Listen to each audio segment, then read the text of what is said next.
Hey all, J-Man here. I just wanted to tell you about beardedshirts.com. It's a great place to get a lot of cool superhero shirts and other merchandise. You can scroll, they've always got sales on. As you can see, they've got these really cool print all over shirts, which I really love. That's Eddie, the founder of the site. And if you're looking for stuff, all you got to do is you click on the search here and you can type in all over. And that's going to show you the all over prints, which are really, really cool. Look at that. You got Legion of Superheroes, you got Brave and the Bold, you got JSA, you got Superman, Green Lantern, Wonder Woman, all kinds of stuff. So check out beardedshirts.com.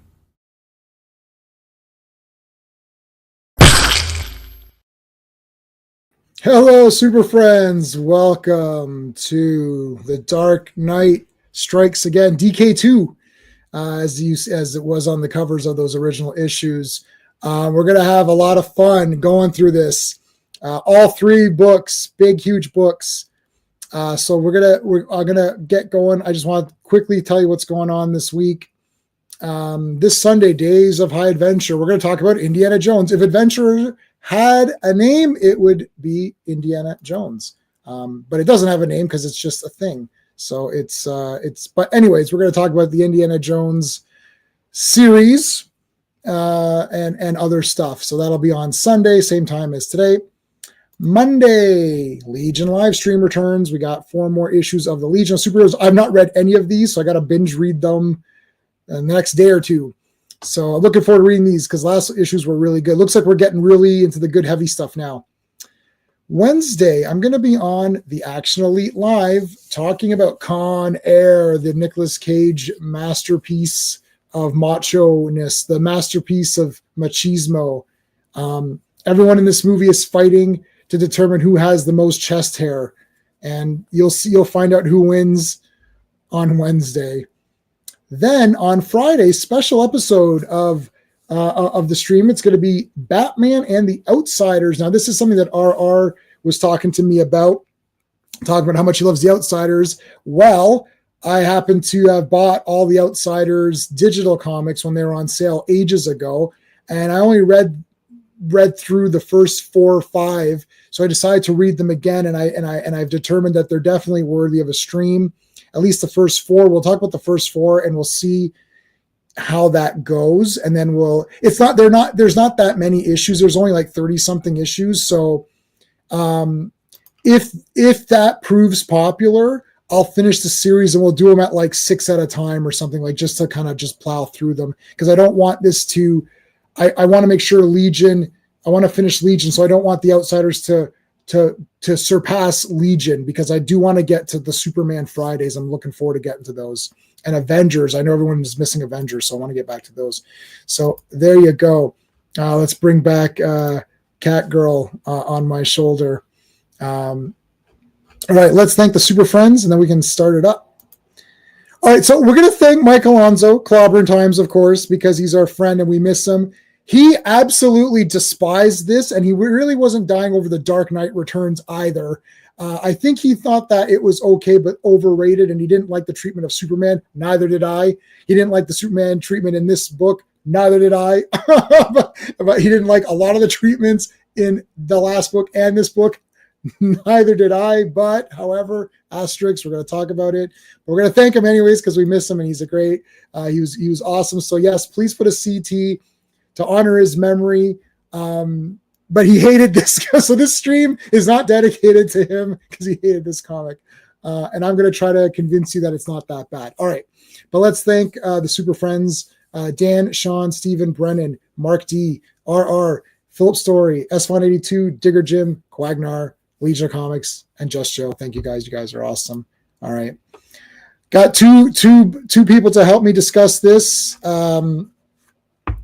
Let's well, you know who these people are.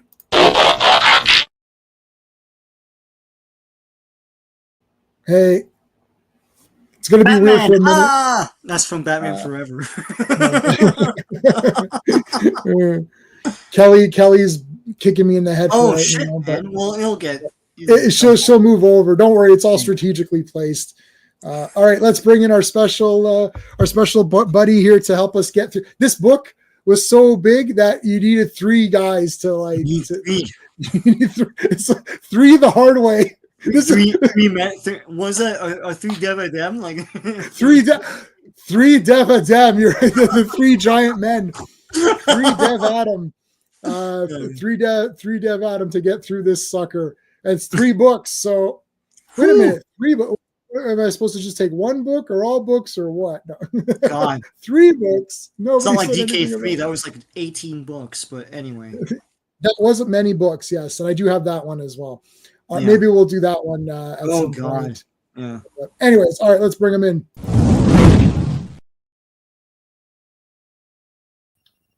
Hello. See, now it's good. Now she's in a good strategic spot. Strategically placed. I love Catgirl. Carrie's belly is just great. Cool, man. She's like the only hero in this entire thing. It's like a hero. It's like she's like the only hero in it. Yeah, I think she's the only hero. She's like my favorite character. Yeah, she has that big PowerPoint. Where it's like this guy is dead. This guy got his back broken and all that. Yeah. Yeah. All right, let's say hello to everybody who's here. RR is already super chat, buddy. I thought you hated this comic. Let's look at that first. I've been looking forward to the stream. You have? Oh my God, doing my best to keep an open mind. Yes, open your heart, open your mind. Open it all for the Dark Knight Strikes Again. This is Frank Miller is begging you to I could convince you the Dark Knight is misunderstood work of genius rather than a giant pile of dog shit. It's not an FU to the fans at all. That's for sure. Frank Miller went Silver Age. Frank Miller is trying to undo all the Dark Knight Returns damage to the comic industry. This is his undoing and parroting it at the same time, making fun of all those massive weapons and over-sexualized characters where it's like, it's like all the proportions are like way off. And in this one, the art is bad and the proportions are way off. It's like, right, because he's trying to tell you, look, this is what you guys wanted. I'm giving it to you. But maybe you don't want it. Maybe you really don't want all this. Maybe you want Silver Age. Maybe you want that old Batmobile. Maybe you want those crazy ass like aliens that just come out of nowhere and have no explanation for anything, and they just show up and then Superman fights them. Like maybe you want these, and the heroes just beating the crap out of each other just because it looks good on a cover, and no other reason for it, right? Like, so we're going to talk about why we're even doing this in a minute. So RR, you're here first. Thank you. Keep an open mind. Yes. FK, thank you. Joe Dog here. Yes, you're pissed off with your friendly neighborhood Spider-Man. Yeah, I know it sucks. We're not going to talk about it. Oh, God. Disney sucks. Yeah, anyways, looking forward to Indiana Jones. Awesome. Yes. Yeah, I will try to get you on that one, Joe Dog. Make sure you subscribe to Sean. Make sure you check out Steve's stuff. We'll talk about that stuff later. Quagnar, super friend. Thank you, buddy. You're excited for Batman The Outsiders. Yes, nice. Okay, awesome. We're looking forward to that too. There's the Dark Knight Strikes Out. Oh, no. For the Batman Outsiders, I'm going to try to come on. I'm not sure. Joe Dog RR is coming on for that one, so I'm not sure. And I think Sean's coming on as well. So I'm not sure if I'll be able to get you on for that one, buddy. I think we're good for Indiana Jones. I'm not sure about this one though. I'll have to see. Disappointed when the miniseries came out. Yep, a lot of people were. Clobby hated Crisis on Infinite Earths. I knew that as well. Mm-hmm. Series basically put me on Frank Miller from right. Well, All-Star. I reread All-Star Batman and Robin as well. But we're not going to be doing a stream on that one, I don't think. But I understand what was going on in that one as well. I've entered Frank Miller's mind and I've come out, so I get what's happening. Batman the Outsiders. It doesn't need to speak till Alan Davis takes over. Yes, you mentioned that to me privately, so now that's good. Dark Knight Strikes ours. Yes. Con Air. Yes. Con Air. Yeah, that's right. Total crap. Back to those total crap. Probably like Shakespeare. Well, yeah, exactly. Classic Comics is here. Thank you, buddy, for coming on. He failed. That's in response to me saying he tried to give you something else. And Rob is here. Thank you so much for dropping in. Even though the black and white version. Yes. Okay. I've got to get that. I definitely must get that. I think you're new to the stream, so thank you so much for joining us. We're going to talk about this book. You're probably from the Frank Miller Facebook group because I posted something earlier today that I'm going to be talking about this. So what happened was, you guys know my hospital issues. I was in the hospital, and I thought, I've got nothing better to do sitting here than let's read The Dark Knight Strikes Again. So I bought it. I never had it when it originally came out. I was late to the game on this in getting this. So I got whenever they did a trade paperback. So I don't know when that was. Like 20 years ago or something, right? Because so whatever. So I read it and I thought, well, this is the worst piece of garbage of all time, and it's terrible. And I got rid of that trade paperback. Mm-hmm. So, anyways, I'm in the hospital about a month ago, and I thought, and I had it on digital. So they do Batman sales on Comixology. I'm sure we've all taken part in those Comixology sales where it's like $1. Yeah. So I don't know what Batman movie came out.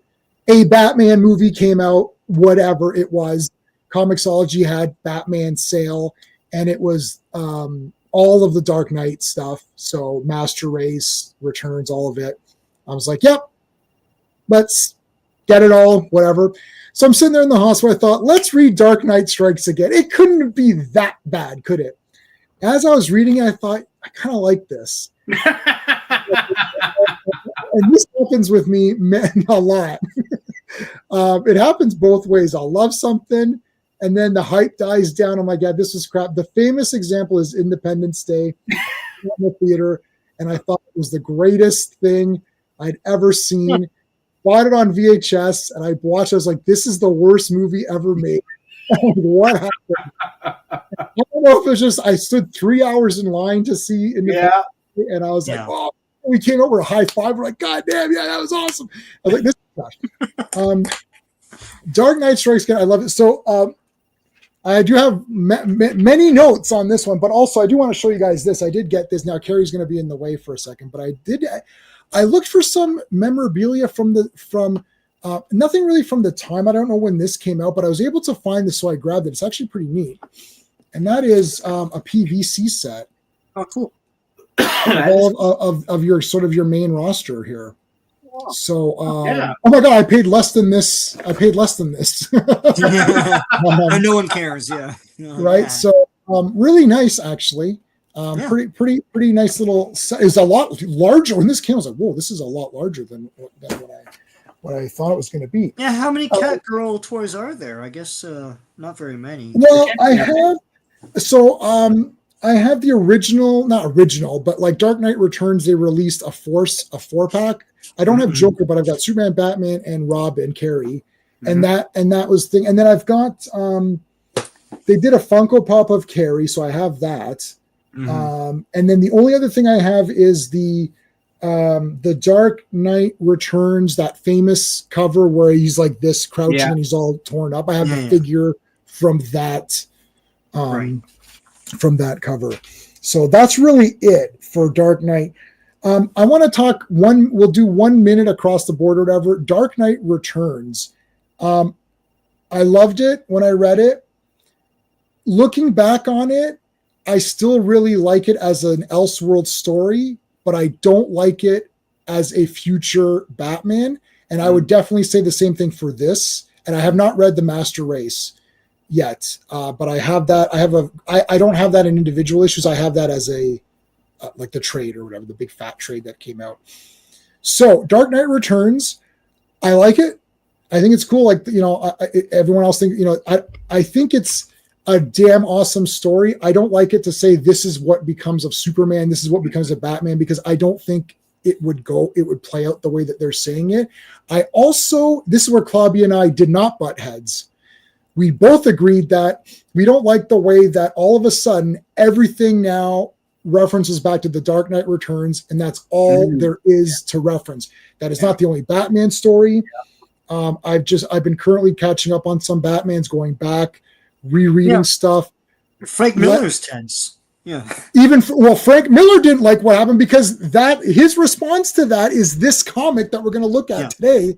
This is his direct response to all of that. So you could say, I don't know if it's an FU to fans. It's sort of reality check. Like, guys, this is what you know what I mean? The super chicks, all this weird stuff. And at the time I thought this is so terrible, but I totally get what he's going for, right? Anyway, so my thoughts now on Dark Knight Returns is that it's an awesome story, but it's not the only Batman story, and it's not the definitive Batman story, and it is not the future of Bruce Wayne or any of those characters.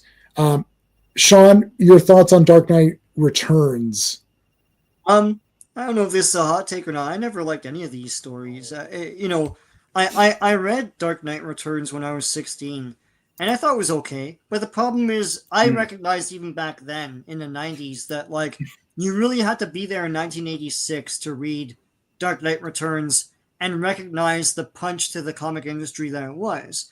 Mm-hmm. The problem was I was reading this in the 90s, and it just seemed trite and edgelord to me. It's like, I get it. Like, oh, you put Reagan in the comic, therefore it's adult. Oh, there's a guy that looks like Geraldo. Mm-hmm. Like, all this stuff was like a cutting edge at the time, but it wasn't when I was reading it. So I was like, yeah, no, this is cool, I guess. The whole fight at the end is clever and fun.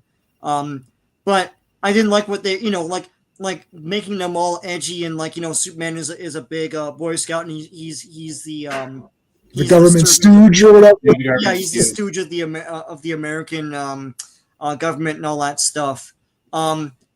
Is a sort of like easy way to be clever in comics, and everybody after that took that as their easy in. Mark Miller, Tom King, everybody, right? So and so. Don't say hold on. Don't say Tom King and Frank Miller. Oh, sorry, you said Mark Miller. Okay. No, I didn't. I said Mark Miller. No, that's fine. But you know what? You know what? Hold on, I'm back. No, don't even put Mark Miller and because Mark Miller actually cares about writing good stories. Whether we like them or not is a different matter. Right. Yeah. But Tom King I'll just say I can't think of one Tom King. Yeah, no, he's awful. He's awful. Yeah. Oh, he will kill this new DC universe. Oh, he's a murderer. Oh my god, he's the killer. He's the new Abrams. Like, he's the killer. He is the killer. I'll just say this: like, I admire and respect Dark Knight Returns. It's cool. Like, the imagery from it. Like, I'm gonna get one of the shirts from Bearded Shirts with the two of them facing off on that. I like that. The shadows, awesome, where it's right? just the shadows. That's cool stuff. But I mean, like, I feel like you had to have been there to really appreciate it. I read 2 and 3. So this one that we're going to talk about tonight, I read it and forgot about it because to me it was more of the same. It's like they beat the shit out of Superman. Everything's cynical. He puts more. It's like George Stephanopoulos is in this comic for some reason. And then Dark Knight 3. I have the like. It was 9 issues and 9 tie-in issues, so it's 18 issues. And that was more of a comic book cool thing. It wasn't really trying to be profound or anything. This one we're talking about tonight, I'll just say this before we talk more in detail, but this to me is like, it's the profound bullshit of part 1 with all the the government bad and all this bullcrap, and the cool, it's a Lex Luthor, Brainiac team up. It's like, and this cool comic book stuff merged into that. And then part 3 is just pure comic book bullshit. It's cool. It's like they're fighting an army from Kandor. That's awesome. So this sounds like Sean thinks they got better. The books got. Yeah. Oh my god. No, to me they did, because he dropped all the trying to be profound and intellectual stuff and just told us a comic book superhero tale, Right. Anyway, I know, I like, bring the pitchforks, whatever, but that's just my take. No. I might be saying that too, but I'm trying to not say it yet. Okay. Yeah. Steve, what are your thoughts, general thoughts on Dark Knight Returns? So I was older than either one of you when I read it, right? Like, I think I read it just based on J-Man saying to me, "Have you read The Dark Knight Returns?" And I'm like, "No." And then I got to trade and read it. My thoughts on it are pretty simple. From bearded shirts, my bearded shirt is from The Dark Knight Returns. It's the lightning, yeah, the lightning and him leaping. Yeah. I think it's a terrific story. I understand people's tension with it because if you take it seriously as a profound, this is how things will turn out, you will get pissed off. Absolutely. It does not turn out well for anyone, in my opinion. I took it as Frank Miller's musings on a possible future for The Dark Knight. By doing that, it didn't bother me as much. And the story is so well told that I can't ignore that. So it is, I agree totally that it annoys me too that, I put that in Killing Joke, and there's just a few that constantly get referenced all the time. And I'm Killing Joke's #2 reference for sure. Easy. Just stop, because those are not the only 2 Batman stories ever written. There's so many good Batman stories. I just, those 2 are not the only ones, just a reference. And especially Dark Knight Returns is not even a canonical Batman. That is an Elseworlds Batman, in my opinion. So, but the story itself is awesome, and that's what carries the day for me. Plus, I just accept that it is Frank Miller's musings about a possible future. I don't look at it as the future of Batman. Because it can't be, in my opinion. So yeah, I don't think so either. Purist is here. What's going on, dude? Thank you so much, guys. Make sure you're subscribed to Classic Comics, and also I've got Purist channel as well. Then make sure you subscribe to Purist. Awesome. I've seen. I do watch Grizzy. I don't like to promote people who I don't know personally or who I haven't been on a stream with. So I'm not promoting Grizzy, but he is very funny. Yeah. So I will say that he's very funny, and I have much enjoyment. The problem is I'm not a Star Wars purist, so like I actually don't like anything. I think if there's going to be a Star Wars purist, I think I'm the purist. It's basically if George Lucas doesn't have a physical hand in it, I don't care. I like the 6 Star Wars movies, and the Ewok movies are cute. That's it. Like that is what I like Star Wars. It's like, oh, I like Clone Wars. Listen, I'm sure Clone Wars is beautiful and it's serene. I don't care. Like I bought it on Blu-ray. He had a hand in that in Clone Wars. Yeah, but he didn't show up and do anything. I don't think. He did. You have the Blu-rays. Just take a look at the behind the scenes. He's at the front of the. He's at the front of the thing. I gotta tell you, I like live action. Let me put it to let me rephrase my purity. Live action George Lucas involvement projects. To me, Star Wars is a live action film series. That's what Star Wars is. These TV shows and all this. The Ewok movies are movies. They're shown on TV, I guess, or whatever. So that's fine. But like that's my thing on Star Wars. Everything else for Star Wars, I'm only watching as a casual film person. So I like Mandalorian season 1. I like Mandalorian season 2. I did not watch Mandalorian season 3 yet. I will watch it. I did not like Ahsoka. I did not like Obi-Wan or whatever it's called. Obi-Wan. I did not watch Andor. I didn't finish it. I didn't finish Ahsoka. I didn't finish Skeleton Crew. I watched like 40 minutes or something. I stopped. I don't like any of those. Not because they're against Star Wars. They suck. They're boring. I don't know what to tell you. If something was against Star Wars but it was exciting, I wouldn't know that. Like I own all the toys, but I don't know the names. Cartoons, no, I didn't want. No, not the cartoon. I didn't watch any of the cartoons really. Ewoks and Droids is okay as a cute cartoon, but it's not like I don't consider that canon. It's the 6 Star Wars movies. That's it. That's canon. Everything else is like, it's like, I don't hate. I liked. I was gonna say Rebel One. What is it called? Rogue One. I like Rogue One as an entertaining movie that I thought was really cool. That's it. So there you go. All right. let's bring it. Let's share the screen here. Okay, The Dark Knight Strikes Again. Again. Oh, let's remove Carrie. Yeah. Bye, Carrie. See you later. The Eye of Batman. The Eye. Batman, you say? Coming for you. I'm counting on it. Sorry, I was just thinking of Batman Forever today. Batman, you say? Coming for you.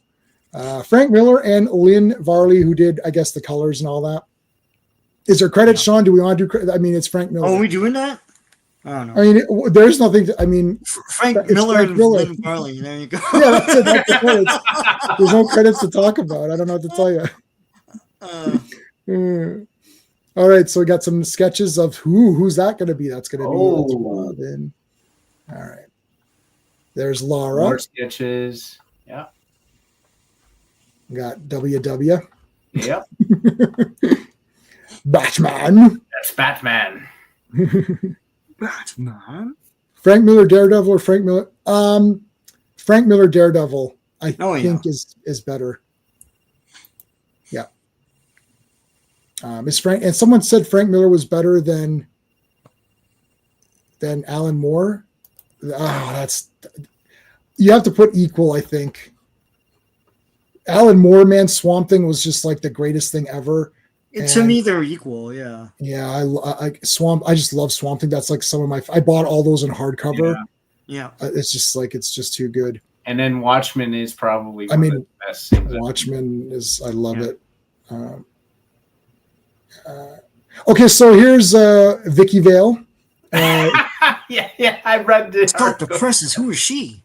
Stop the press. Yeah.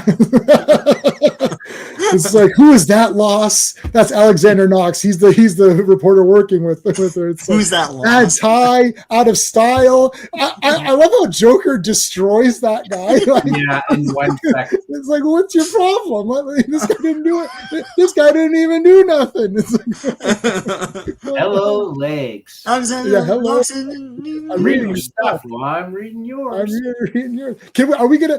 We're gonna do a stream where we're gonna do the whole movie. Let's see if we could do the whole movie. We could. With the three of us, let's get another couple of nerds. See if we could do the entire Batman movie without it playing.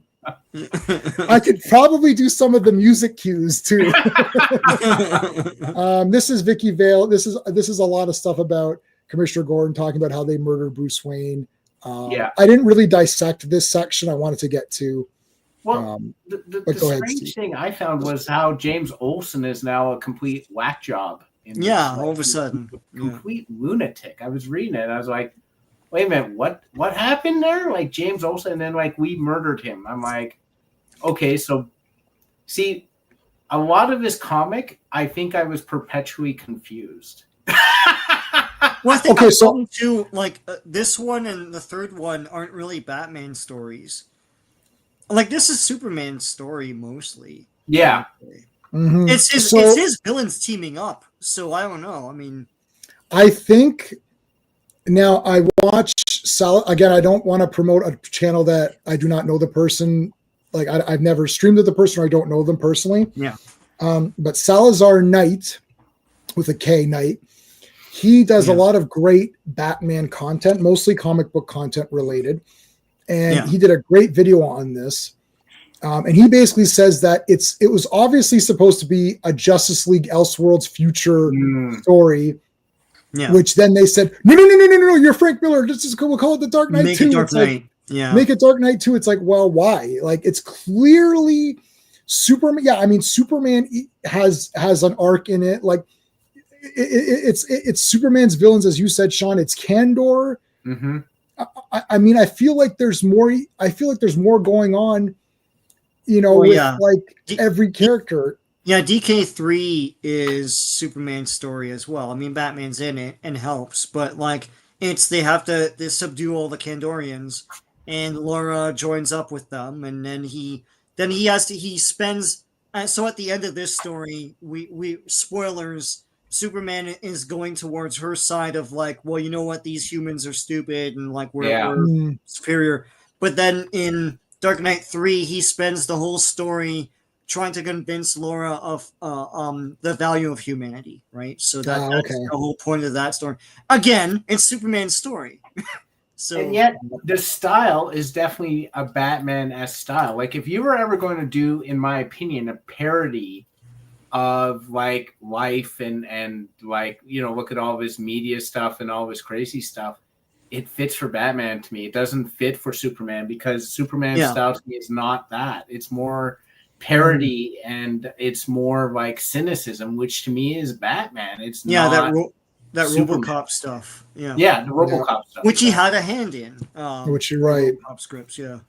So we start off with now. This is again, where are all the heroes? That's your main kind of theme here. Yeah, we've got everything taking place within Batman's like outline or whatever. Jimmy Olsen is there. You got your president, who's actually AI, which is that was great. So I read this 3 times. Well, 4 times if you count the first time I've ever read it. 3 times in the last like month. I basically read it once a week. And I love that so many things were friggin' predicted. This is crazy. I'm like, holy shit. The news. It's like a fake figurehead president, and like, and whenever something happens, they throw a giant catastrophe into the to distract everyone. Like that's Superman's job, is to then distract everyone by like, oh, what's Superman gonna? Is Superman gonna like, you know, destroy this asteroid or this giant frog or whatever the hell it was? You know? Yeah. What the hell? Like, I love the Silver Age stuff in here. Okay, so we're okay. Yeah. So you got the president talking. I love how he glitches. Is it? So he's just saying his stuff, and Jimmy Olsen's like, you know, saying that we're, you know, everything's bad and we're living as slaves and all of that. So Batman is noticing all this and he's thinking, okay, it's time to act. Again, everything's happening within his outline. You do have some Dark Knight Returns background here with this lightning, which is kind of neat. I'm going to make this a little bit. If I make this smaller, is that going to mess things up? Did that mess up anything? Just like, because I can't see the comments. It looks fine to me. It's just the URL's present, but yeah. Oh no, that's fine. Oh, this is a PDF, so it's fine. Yeah. Okay. So like I love that, like you know, these crazy sexualized commercials and stuff, like Euphoria. And they have the naked news, which was a thing 20 years ago, and and now I guess it was a thing around the time of this comic. Where it's like naked people would give you the news. Hey, Dave C. Hey, Dave C. Make sure you guys are subscribed to Dave C. Let me put his thing in the put his channel in there too. Dave C. needs subscribers. Let's do it. Help him out. All right. Euphoria Investments. It's like we do it all and all. You're like, what is this? Look how desperate Olsen is too. Like, just look how like he's losing his mind. And it's so funny because he would be the innocent guy. Things going to hell. What the hell? Like, where's our heroes? Yeah. So the point of this first bit is, where are the heroes? Well, here's one of them right now. So you don't know who this is and you don't know what's going on, but you're like, okay, he's fighting some monster, so that's cool. I originally thought it was Aquaman. Yeah, well, he wasn't blonde, so I was thinking I wasn't sure who this was. When and it's like, okay, it's like, well, what's going on here? And then all of a sudden it's like, the light, what? Who? He swims over. Look at this huge monster. Again, this is all very Silver Age stuff. Like, he's in a petri dish fighting petri dish monsters in the microscopic realm or whatever, right? Could be like freaking bacteria for all we know. Bacteria, it's pretty neat. Now, I know a lot of people hate the art. There's no way you can convince someone it's good or bad. You either like it or you don't. Frank Miller. So Sean and I and Clobby went through every Daredevil issue that Frank Miller did. And yes, the art is different, but his style, he started to evolve his style to the point where it became completely his own and super unique, and it stands out. I know he's got the ugly covers. Nobody likes them. I like them. I've been getting them when I've seen them. I only have 2 or 3 at the moment because I couldn't, I try to find them. To me, this looks really neat. It's just so weird that I got. I like the weirdness of it. Yep. Jordan, what's going on, dude? Jordan. You're late. You're late. Oh my God, I can never forgive you, unfortunately. But oh well, we had a good run, buddy. We had a good run. It's okay. I'll forgive you. You see how easy that was. You haven't missed too much. You haven't missed too much. The Atom is fighting a bacteria or something. Yeah, the Atom is fighting in a petri dish this weird bacteria monster. All right, so he's getting bigger now. Bigger. Splashes out. Now we're into the over sexualized Carrie Kelly, who was a kid. Yeah, I don't know, like 12 or 13 in the first book. This is a few years after, so she's like 16, 17 in this book. Mm-hmm. Again, it doesn't matter. I remember people were or I've seen people comment, "Oh, you know, this is all weird." I know, but the whole point is that this is what you asked for. Like, this is what people wanted out of their comics, right? And so you've got the big lips here, and then he's growing bigger, and he's naked, of course. He jumps on her shoulder. And again, saw the costume, I thought immediately Cheetah. Didn't think it was Carrie Kelly. Good point. Good point. Yes, but it's got the Catwoman outline. See, this is the cool thing. So eventually, she has the Silver Age Catwoman costume. She does, or as close as you can get without literally just copying it. Yeah. But you notice that the Flash will have the black. I can't wait for the Flash part because that is such an interesting thing. Okay.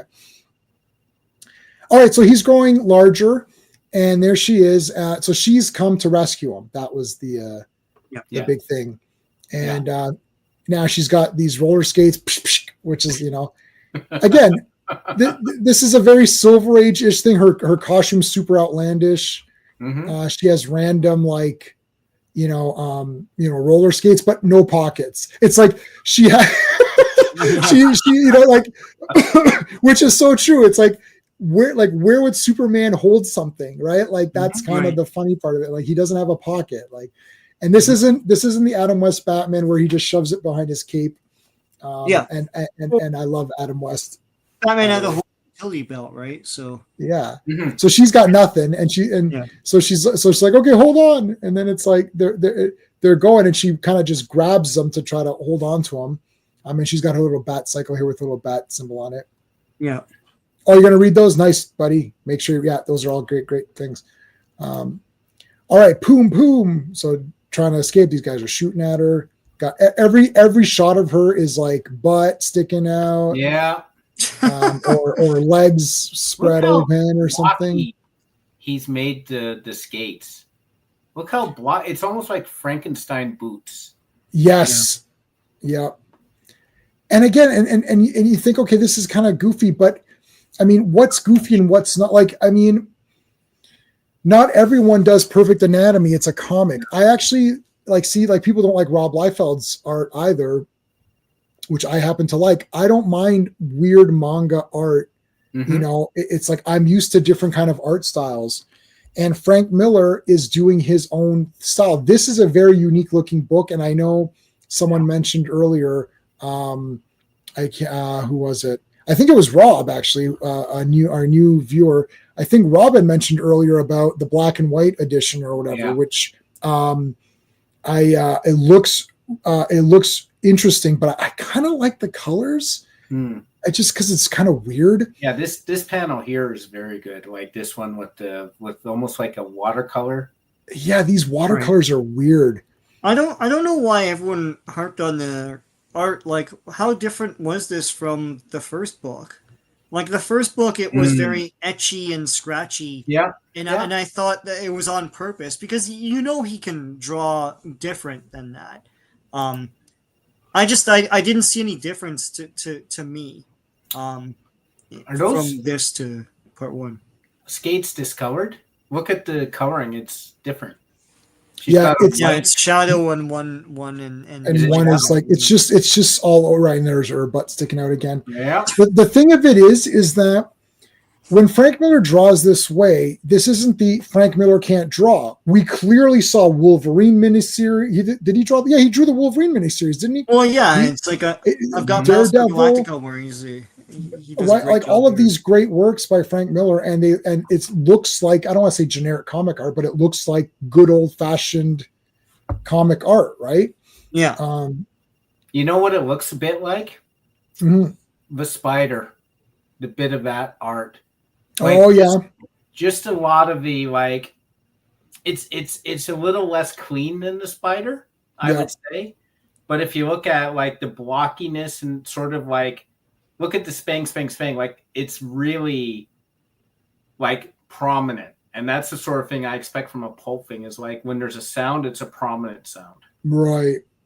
Yeah. And like she ends up eating him. Yeah. Shove him in put him in her mouth. Yeah, I think she swallows them and then she has to throw them up. Yeah. She swallows them. Yeah. So depending on the inking. Oh, yeah. So here's an interesting, weird. I think Rachel's gone. I don't know. I can't find her anymore. Where did she go? Oh, here she is. Phew. Thought I lost her there for a while.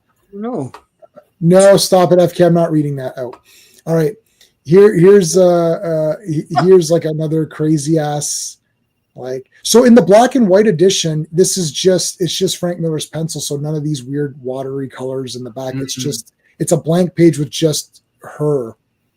Okay. Tweety. So again, now you notice that the vehicles here, and the Batmobile is the one with the head in the front.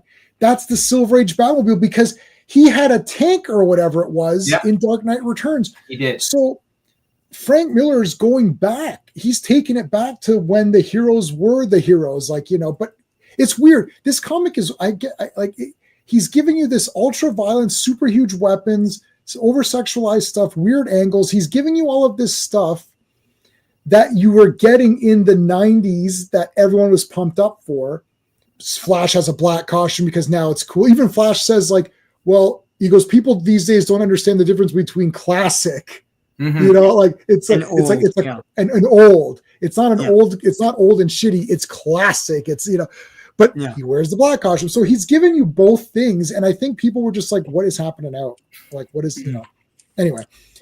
So more action here. Carrie's really this entire beginning, like, and then she swallowed. So she had him in her mouth, and then she swallowed him when she got by accident. Yeah. So she oops, I swallowed him.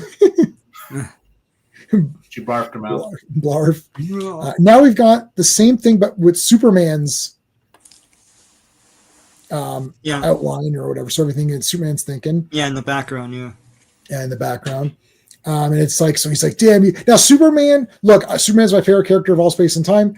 And I do not like the treatment of Superman in any of Frank Miller's works, period. That's it. End of story. But this is not hashtag, this is not my Superman, or what. This ain't Kurt Swan Superman. This ain't PC pre-crisis Superman. So this is an if you look at this as just an Elseworlds thing, then I'm way better. I don't consider this the future of Batman or whatever. Right. So the funny thing here is that he's saying Bruce Humaniac. So we've already established, like, Vicky Vale, they've had a funeral for Bruce Wayne. Right. Immediately Superman hears, like, well, this is obviously Bruce Wayne. Oh, yeah, he knows. Like, Superman knows. Superman knew at the end of Dark Knight Returns, because he heard the heartbeat, and then he had a small smile again. Yeah, I think he knew.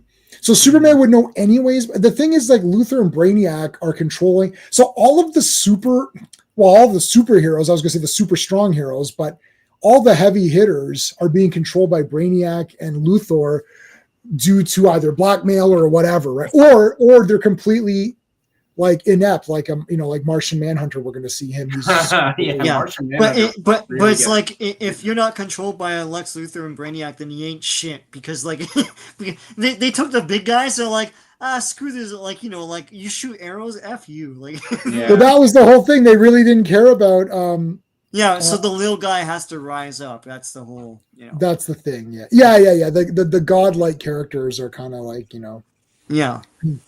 Leaping from tall buildings, defying death, dodging bullets. There you go. That's what people think superheroes are. Yeah. And this girl, I think, is a newscaster or something. Yeah, I love these. I love these. Like, yeah. This is the future of news. Yeah. I love. Yeah, I mean, I love the super chicks. They're so random and nonsense. That The super chicks. Yeah. And then there's like the super chicks meltdown. Like, oh no, there's like. Yeah. The super chicks are melting down. Yeah. Yeah. I like the one kid. He's like, I got the star. She tore it from her ass. Like, Yeah, Wonder Chick or whatever. Wonder Chick. Yeah. It's all Bat Chick and Wonder Chick. And they talk like, you know how they go, they always sound like they're asking a question, but they say there's a question mark at the end of every sentence.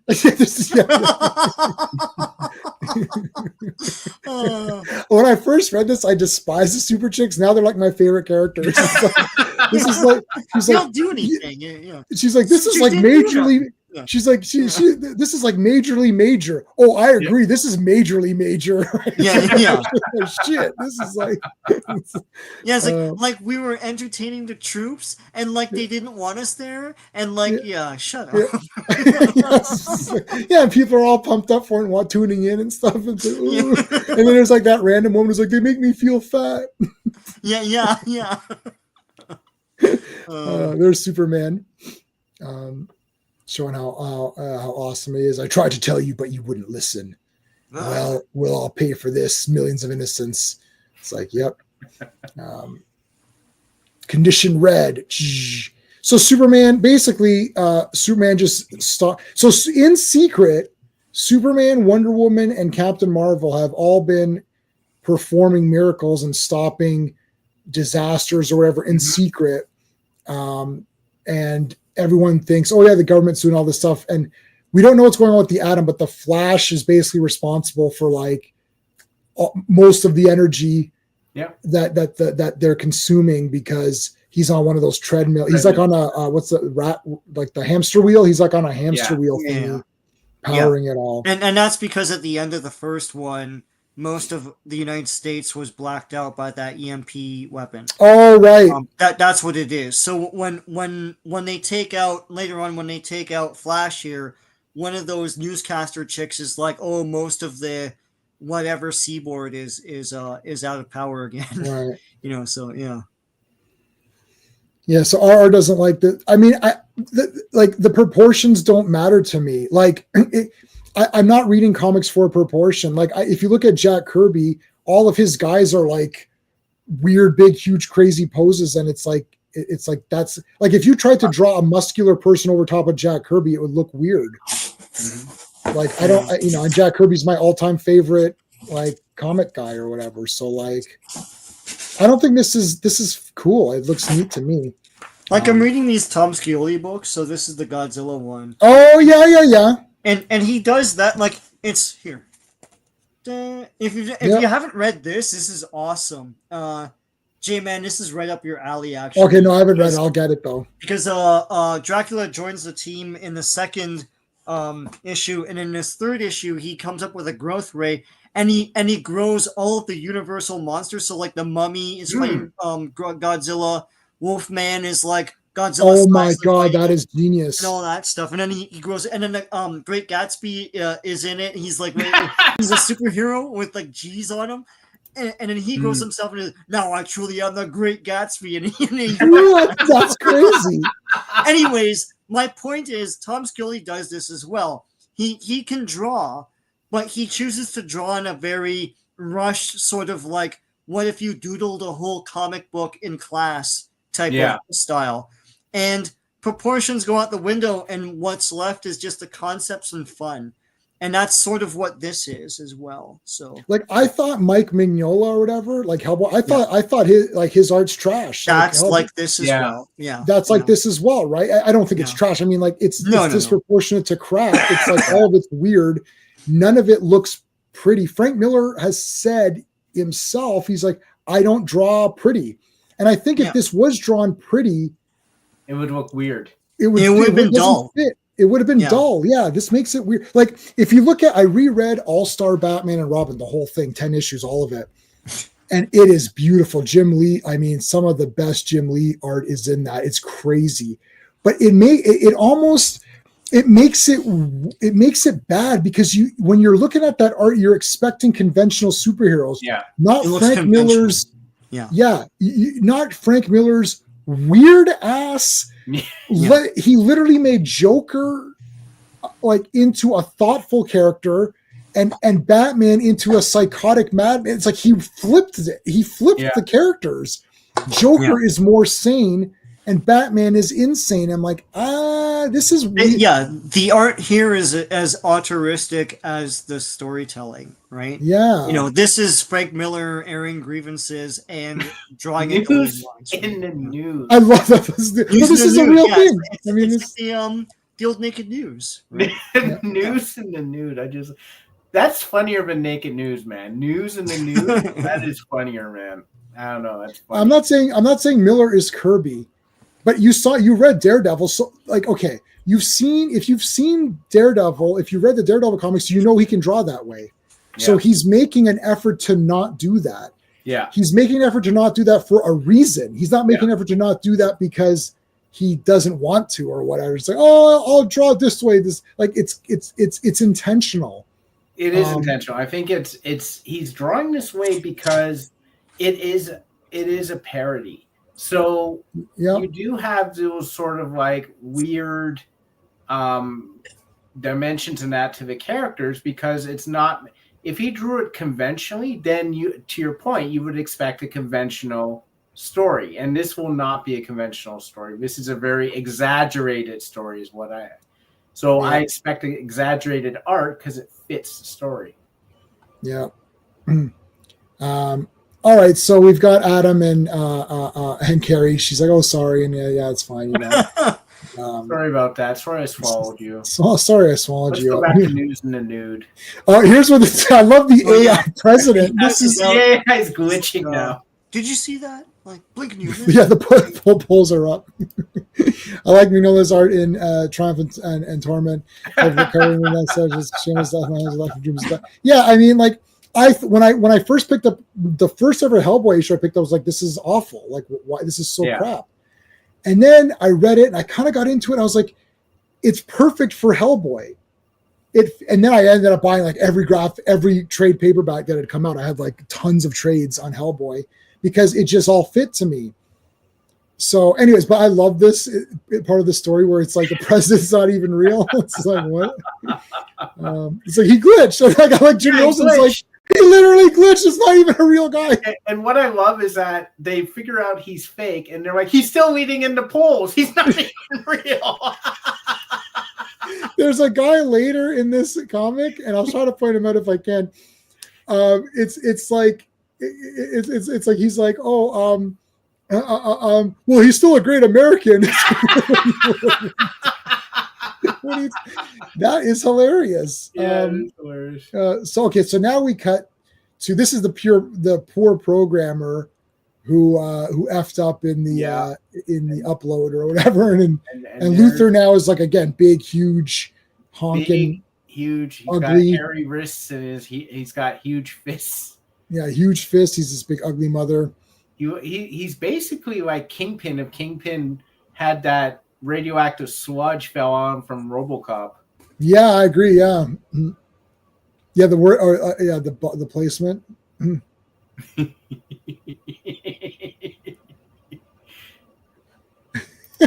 How can you compare these things? No, you're saying it's bad. I'm saying it's intentionally that way when you know the guy can. So is Picasso a bad artist? Like, I guess Picasso's a bad artist then, right? Like, he intentionally drew that way, so that makes it bad. It's not bad or good. If you don't like it, that means you don't like it. But it bad or good is what you interpret it to be. Like, I think this looks better than Hellboy.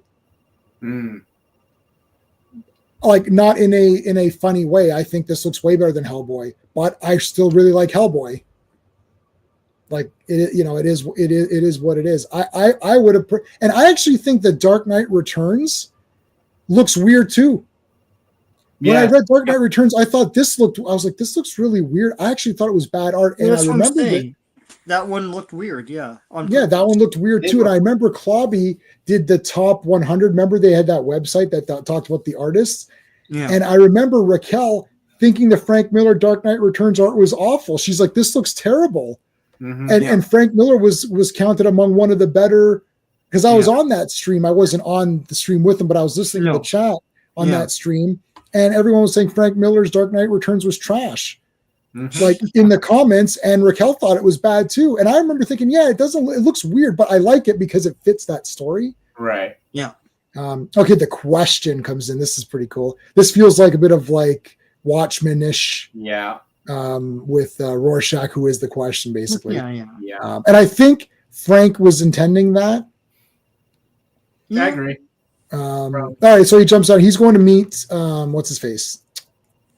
Martian Manhunter. Yeah. All right, here come the Bat Boys. So these are those mutant.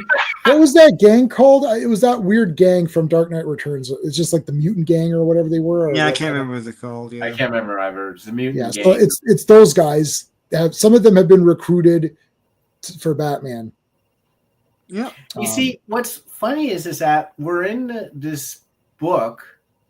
He only cut off a little bit of his ear. We're like halfway through book one of this book, because I remember I read like half a book a night.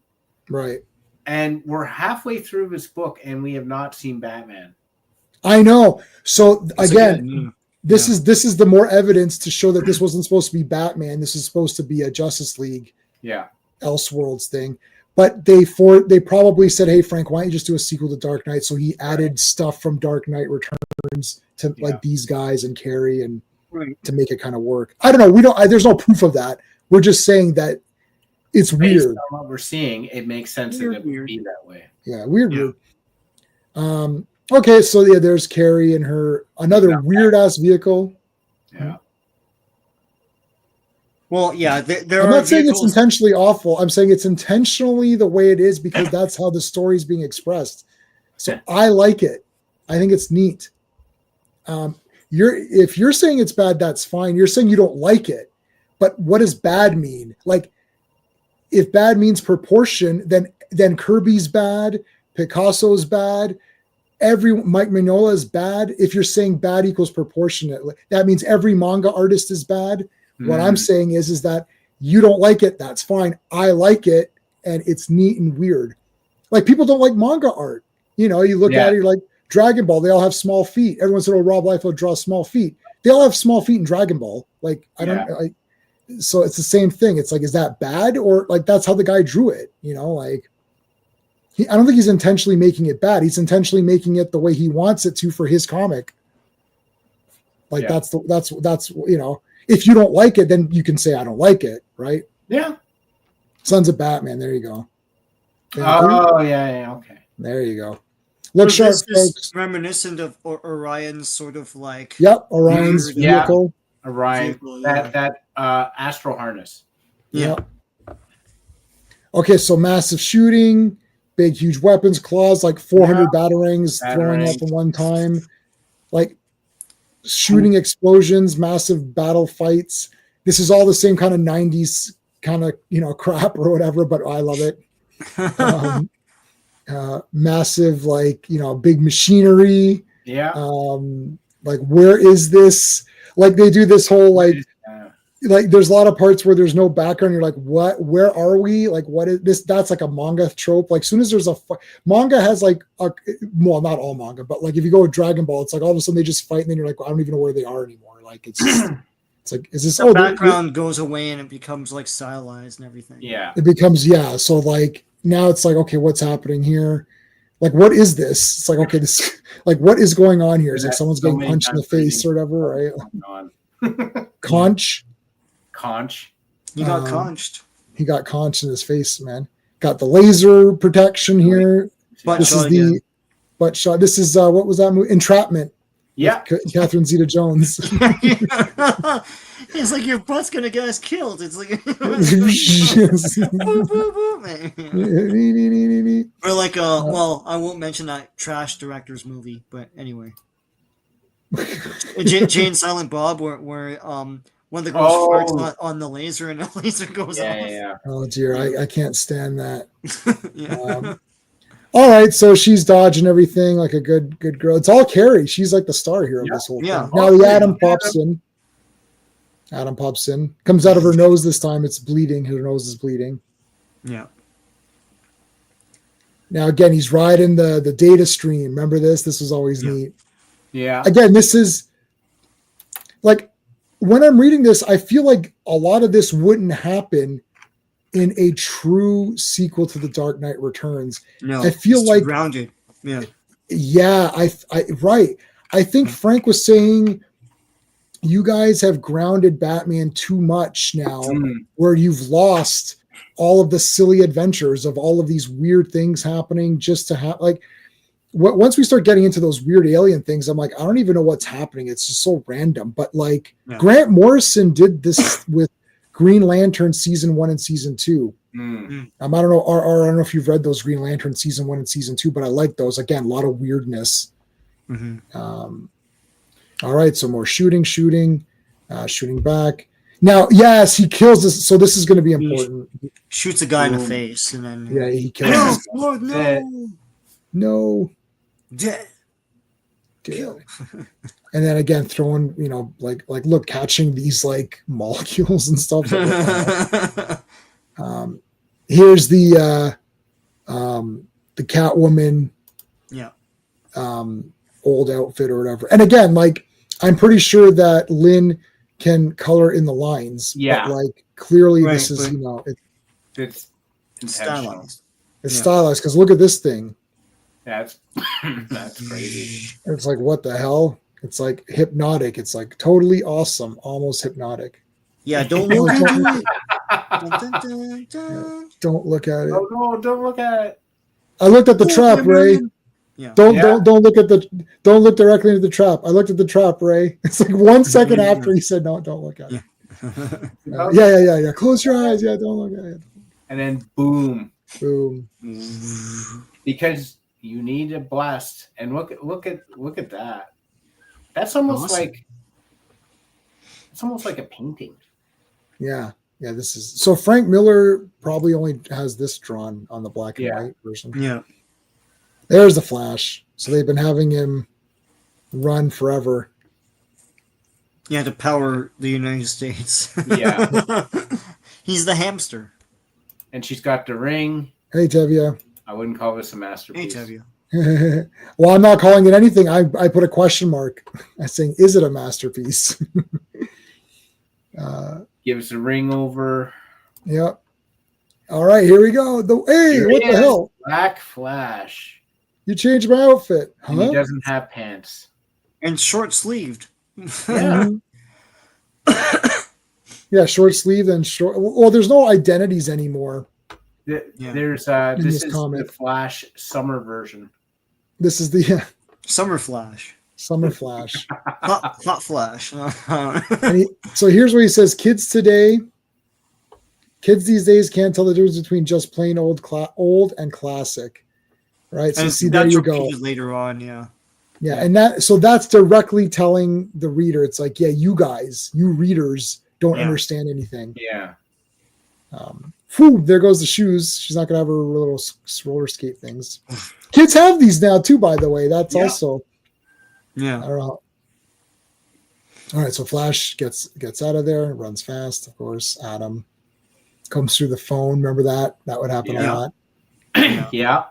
All right, he comes through the phone. Will network for food. Yeah. That's funny. There's the Bat Boys. Okay, there's your the news. Flash is just like, what in the shit is going on? Like, what is So this is a blow to the United States. They don't have power anymore. Yeah. Immediately when this happens, an asteroid is coming. Right. Yeah. it's a distraction once again, and Right. Superman Yeah. has to go, and the world's eyes are on Superman, not the fact that no one has power anymore. Right. But Yeah. see, I think this looks cool. Yeah, it looks Yeah. cool. Smashing- Yeah. Well, the him- color of it is great too. Yeah, like him smashing the crap out of this is awesome. Yeah. I like to always just like, Bruce, you sociopath, you monomaniac, you mega, like he's still cursing, Batman. Batman. Yeah. But Batman's not responsible for this anymore. Like he's not. Like it's actually Well, no. Yeah. No, you're right, Steve. Go on. no. It's basically like the world has just become like this like this cynical, destroyed place where sensationalism is all that matters, and that's all that anyone talks about. And it's just literally like it's funny how Superman is still hung up that it's Batman's fault, but it's not Batman. Like the world has moved. It's Stephen King reference. The world has moved on, which is in the Dark Tower. Like the world has moved on in this world, and he's looking for someone to blame, and Batman's always the easy one to blame. Well, it's because like Batman's trying to do the right thing, but in a really impossible world. Like, as I said, they just broke Flash out of that whole thing. It's wrong to have him power the United States like that against his will, right? But because they did that, then like Lex and Brainiac summoned this asteroid to cut, and then Superman is now sprung into action, and Superman knows what just happened. Yeah, Superman knows that like Batman, and his crew broke out the Flash. It's like, stop doing that. It's gotta be this way, right? It's still not a great interpretation of Superman. He's like, it's gotta be status quo because that's comfortable. And it's like, well, no, but it's still wrong, right? Yeah. So Superman's going by it's that there's different psychologies. It's like Watchmen, same thing. Each character has a different like philosophy that they live their lives by, and Superman's like, well, you're causing more harm now. Yeah, but Flash is being trapped. What the shit, right? Like, there's and also just like again, and I'm not saying I don't like the interpretation of the characters either. What I'm saying is that it's an interesting take on characters. It's an Elseworld story. There's many Elseworld stories. There's Superman as a Russian, a Russian character or a Russian hero. It's like that's a different interpret. It's just a different interpretation. I know people in RR. Yeah, you're saying Dark Knight didn't need a sequel. I know. Yeah. A lot of things didn't need sequels, but they got them because of money. That is so Frank Miller sat there and said, well, I can't make a sequel to this. So instead, I'm going to do this. Yep. I mean, it's actually better that it's not, if you're seeing it as not a sequel, then you don't have to read it. It's like, does RoboCop need a sequel? I don't know, but I like the sequel. Did it need a third one? I don't know, but I didn't like the third one. But if I liked the third one, I would have said, yeah, there needs to be a third one. And should there be a fourth one? Yes. And I would still say, yes, there should be a fourth one to counteract the third one. Like, it's like, when does Rocky 6? Do we need a Rocky 7? I don't know. If it's going to be good, and if I like it, then yeah, I need a Rocky 7. And if I'm not going to like it, then I didn't like Rocky 5 that much, but I like Rocky 6. So, well, I think you're seeing again that sort of collision between art and commercialism, where we look at as art, and I get it, a near perfect piece of art doesn't need another piece of art because it's probably not going to be near as perfect. But these folks are still in industry. They want to make money, and if they can use an IP, I mean, we've been seeing that with all the Marvel movies. They will keep using that same IP regardless of diminishing returns, because they know that audience is innate. Everyone knows The Dark Knight Returns. The fans made it popular. They want another one because it made money. Yeah. If Frank Miller didn't like Superman in the first story, my main point is that a lot of the things that people hate about this is the Batman and Robin syndrome. I don't like this, and this. Well, all of that is true for Batman Forever as well. Yes. But that one gets a pass. Like, Superman's treated like crap, and Superman is treated like crap, and Batman beats him up in Dark Knight Returns. Yep. the same thing's going to happen in a few pages from now. Yeah. It's exactly the same thing. So what are you arguing? Mhm. You thought that Batman beating the crap out of Superman is worse in this one than Batman beating the crap out of him in the last one. Like, the fact is that Superman got beat up in this one. It's even more outrageous, which makes it okay for me, because it's like these huge kryptonite gloves that Batman couldn't even lift up if they were real. It's absolutely outrageous. It makes it even sillier. And they're like, everyone attacks him at once. Like, why is Flash pissed off at him? It's like, okay. Anyways, so let's get to it, because we're I can see this will. All right, so we don't know who this is. Oh no, sorry, it's Wonder Woman. We know who that is. Sorry. Now they don't know. The public doesn't know about Superman. Right. Yet they don't know about Superman. They just know that, the threat was stopped. It's like, oh yes, the comet. They keep making up fake reasons, like, oh yeah, the comet, like something happened and it went off course, or it's like, okay. They're not admitting Superman is doing it yet, because you'll see him later. Now Batman knows Superman's doing it all. Now here's where Carrie is yelling at the guy for killing. So there's still the no killing policy, though that gets kind of thrown out the window later. But she is still pure and saying don't kill. Yeah. There should be some crap out of this guy. Yeah, right. Killing is bad, but maiming is okay, because look at this. Mm-hmm. Oh, there's the Batmobile. Yeah. But she's crying. She's like, Mm-hmm. And there's Batman saying, "Good soldier." Yeah. Here's this fake Green Lantern guy. This is great. Yeah. I'm the Green Lantern. It's like it was literally a flashlight. He's a flashlight, and they capture him and arrest him. That is so funny. And they just catch the guy. It's like, yeah, okay. All right, so there's Flash and Thing running around. It's like no, not the chickens. It's like there's Diana, gentleman, in her Amazonian less clothing than they somehow gave her less clothing than normal. Yeah, it's barely clothing now. It's just like a bra thing now, right? It's not even not even a full one. Just it covers the chest. That's it. There's Billy here. Captain Marvel. He's older now, and yeah.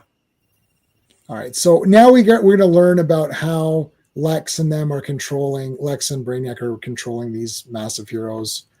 Now, Batman, Superman, and Wonder Woman have a daughter. Yes, but Luthor and Brainiac do not know about her.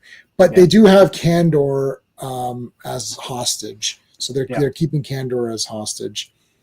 And there's Brainiac, who's just now like full of those. I like this. This is really neat. I like this Brainiac. Those things are all over him now with different colors and stuff. Yeah, it's pretty cool. Yeah. So the one thing I have never liked in any version of anything is I don't like Superman and Wonder Woman being lovers. I've never liked that ever. Mm-hmm. I don't like it because it's too convenient. I think it's more interesting for Superman to fall in love with a average person. Yeah. Yep. But he can't make love to her, which is spoken to. And I have thought of that before. That was the Superman 2 thing. He gave up his power so he could be with her. Yes. Yes. Nobody likes that. Clobby hates Superman 2. He didn't like that. I remember that. Do I like Michael Jackson or Prince? I like Michael Jackson. I don't know Prince's songs as much as Michael Jackson's songs. Yeah. Telepathy, yes, that's right. Joker 2 was the movie equivalent of this comic. This comic. No, I think Joker 1 sucks. Like Joker 1 to me is like 5 or 6 out of 10, and Joker 2 is like 4 out of 10. So I guess Joker 2 is worse. Like, I don't understand. I really don't understand this Joker thing. The first movie is way too long. It's boring. Nothing happens for like an hour. The last half an hour is the only good part of it. And that's it. Like when he's in costume, he's cool. And he goes and kills that guy. That's fun. And then Joker 2 is the same thing, except it has a crappier ending because Joker loses. I don't see how it's that. Everyone thought Joker 1 was 10 out of 10 and Joker 2 was 0 out of 10. No, they both are equally whatever. Rocky Balboa contains one of the greatest motivations. Yeah, but there shouldn't have been a Rocky 6 because we didn't need a sequel to Rocky. Yeah. That's the point, RR. Like, we didn't need a sequel to Rocky. So you disagree Batman be the crap Superman? No, I don't think it was. I don't like Batman beating up Superman. It sucks in both comics, but in this one, it's more ludicrous, so I don't have to take it serious. Dark Knight Returns is doing it in a serious way, and it makes me not like it. This is doing it in an absolutely ludicrous way, which makes me not hate it. Well, I think that's why a lot of people don't like this comic, is because it is more over the top and more ludicrous, where Dark Knight Returns was more, I guess, gritty, grounded. All the the stuff that we've heard ad nauseum about why the Nolanverse movies were so great. Yeah, which I don't care about those either. Yeah. Okay, so anyways, so they're messing with Kandor here. Yeah. Superman flies off. He's pissed off. They're basically saying you got to go stop Bruce. He jumps into the Batcave. We're just going to go through this quickly. There's all your T-Rex and the T-Rex. Now look at this. He fights Bizarro. Okay, so you're telling me, see that grounded one in the first comic, right? It's not as cool as this. This is way better. The T-Rex is there. Yeah, that's a famous thing. Bizarro robot shows up. Bizarro number 12. Bizarro robot. Flash is throwing those discs around. That's kind of funny. They beat it. Then Adam goes into his brain.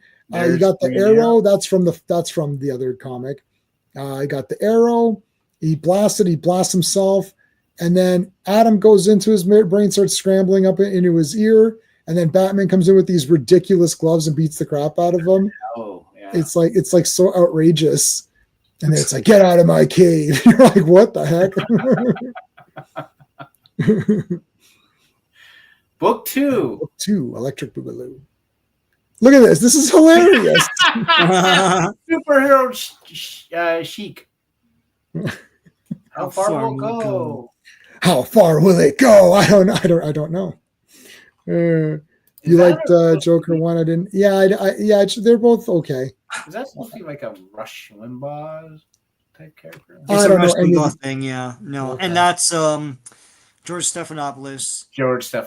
Yeah. And that's the George Will, was that his name? Yeah. The guy with the glasses who was the conservative guy on those shows. Yeah. I mean, this is why it's like, this is a parody. This is a straight out parody to me. Yeah, of course it is. It is a parody, yeah. And like, it's literally saying the next step isn't that we go more dark and more gritty. It's we go bonkers. Right. Like, the world has just gone bonkers by this point. And like, you have all these talking heads and stuff and over sexualized things. And like, it's just like, it's basically a form of idiocracy. Mm-hmm. Right.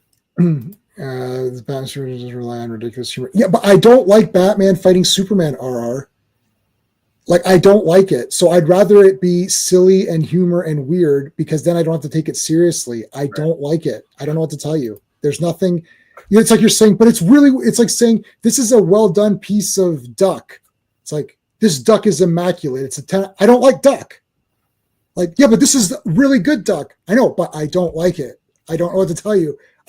Sorry, duck is a bad example because I actually love duck. You actually, I don't know, pigeon or something. It's like pigeon. This is the best pigeon restaurant. It's beautiful. I don't like pigeon, so I'd rather have pigeon dipped in chocolate, because then I'm at least having chocolate.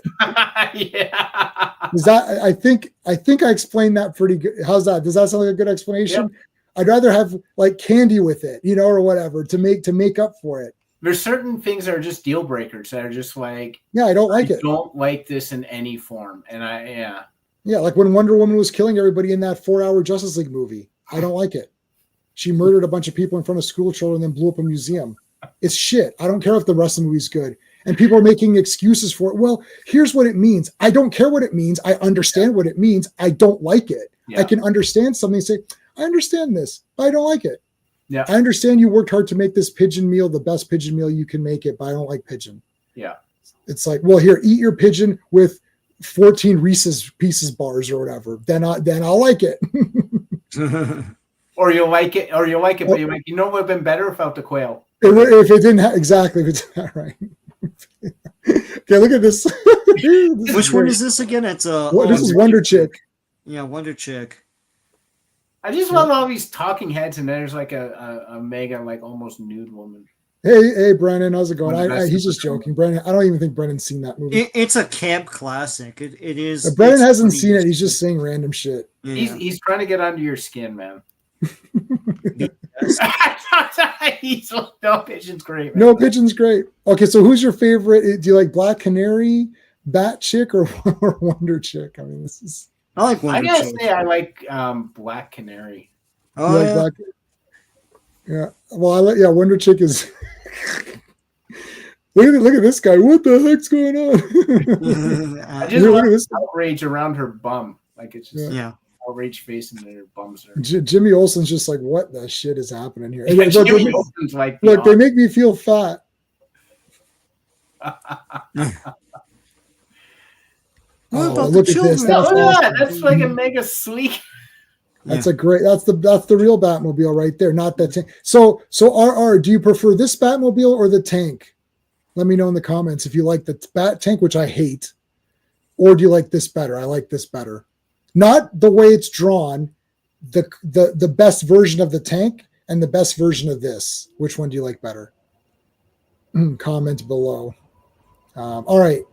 So here you are, more black. They just break through here, and then they just kick the crap.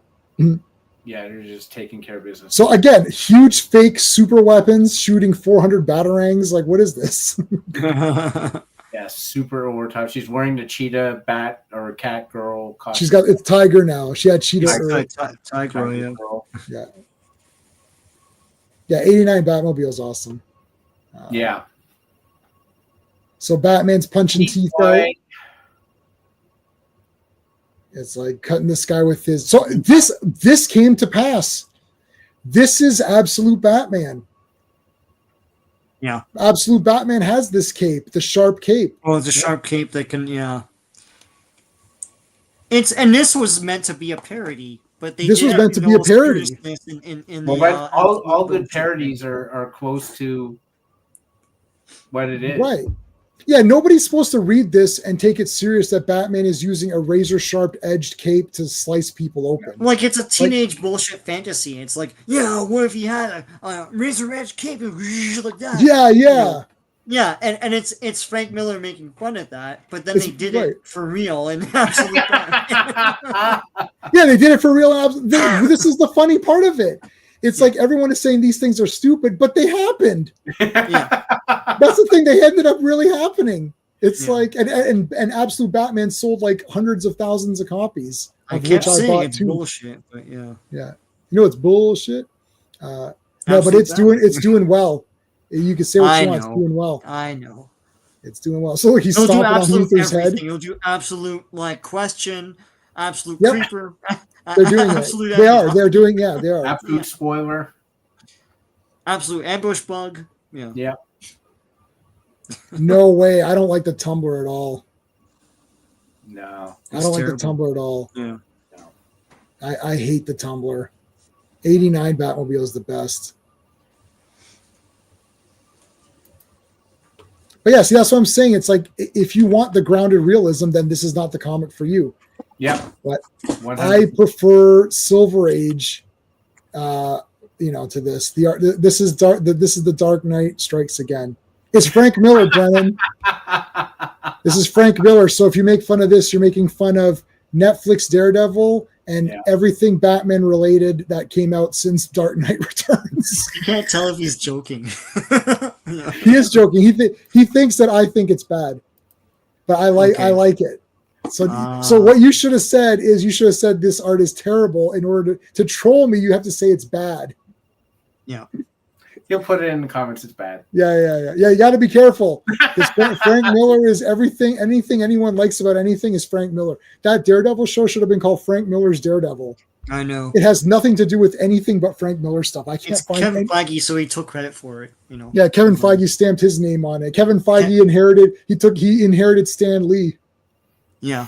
It's my idea. I'm the new Stan Lee. I am Stan Lee now. I am more Stan Lee than Stan Lee is to you. Anyway. Wherever you see this face, you're gonna see Stan Lee. Yeah. He put the Z on his face, man. He's Zorro. Yeah. She's like, I don't know where that comes from. It's like, oh gosh. Well, right, because she's the new Dumb Readers. Yeah. Who was the first one to say Mark of Zorro was the movie that they were going to see? Is that year one or is that somewhere else? I think it's year one. It's pretty recent. Yeah. Yeah. Does anyone know in the comments if we're wrong?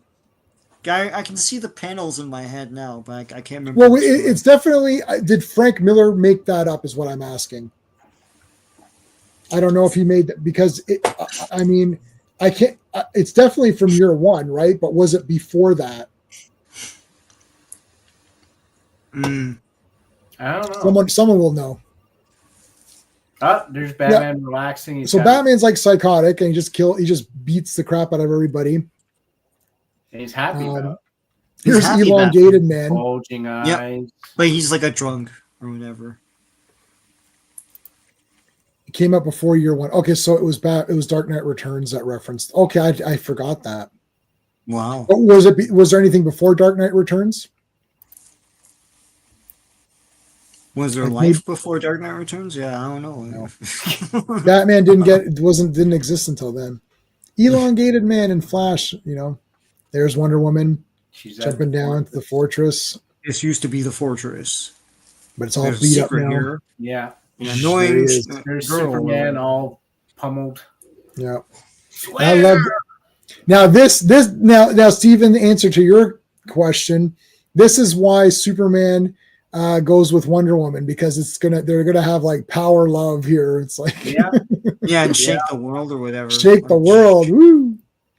Boom, shake the world. So she punches Superman to wake him up. Wake up, Superman. Superman, you'll be great again. You'll be great again. I know it's Superman. He can't hear you. No, he's got super hearing. He can hear you. You'll be great again, Superman. Yeah, that kid, yeah. That kid. Can't hear you. And now here they go. Boom. Who's going to give you several pages of super love? Super sex. Yeah. Super sex. Whoa. Sex. Time to have sex.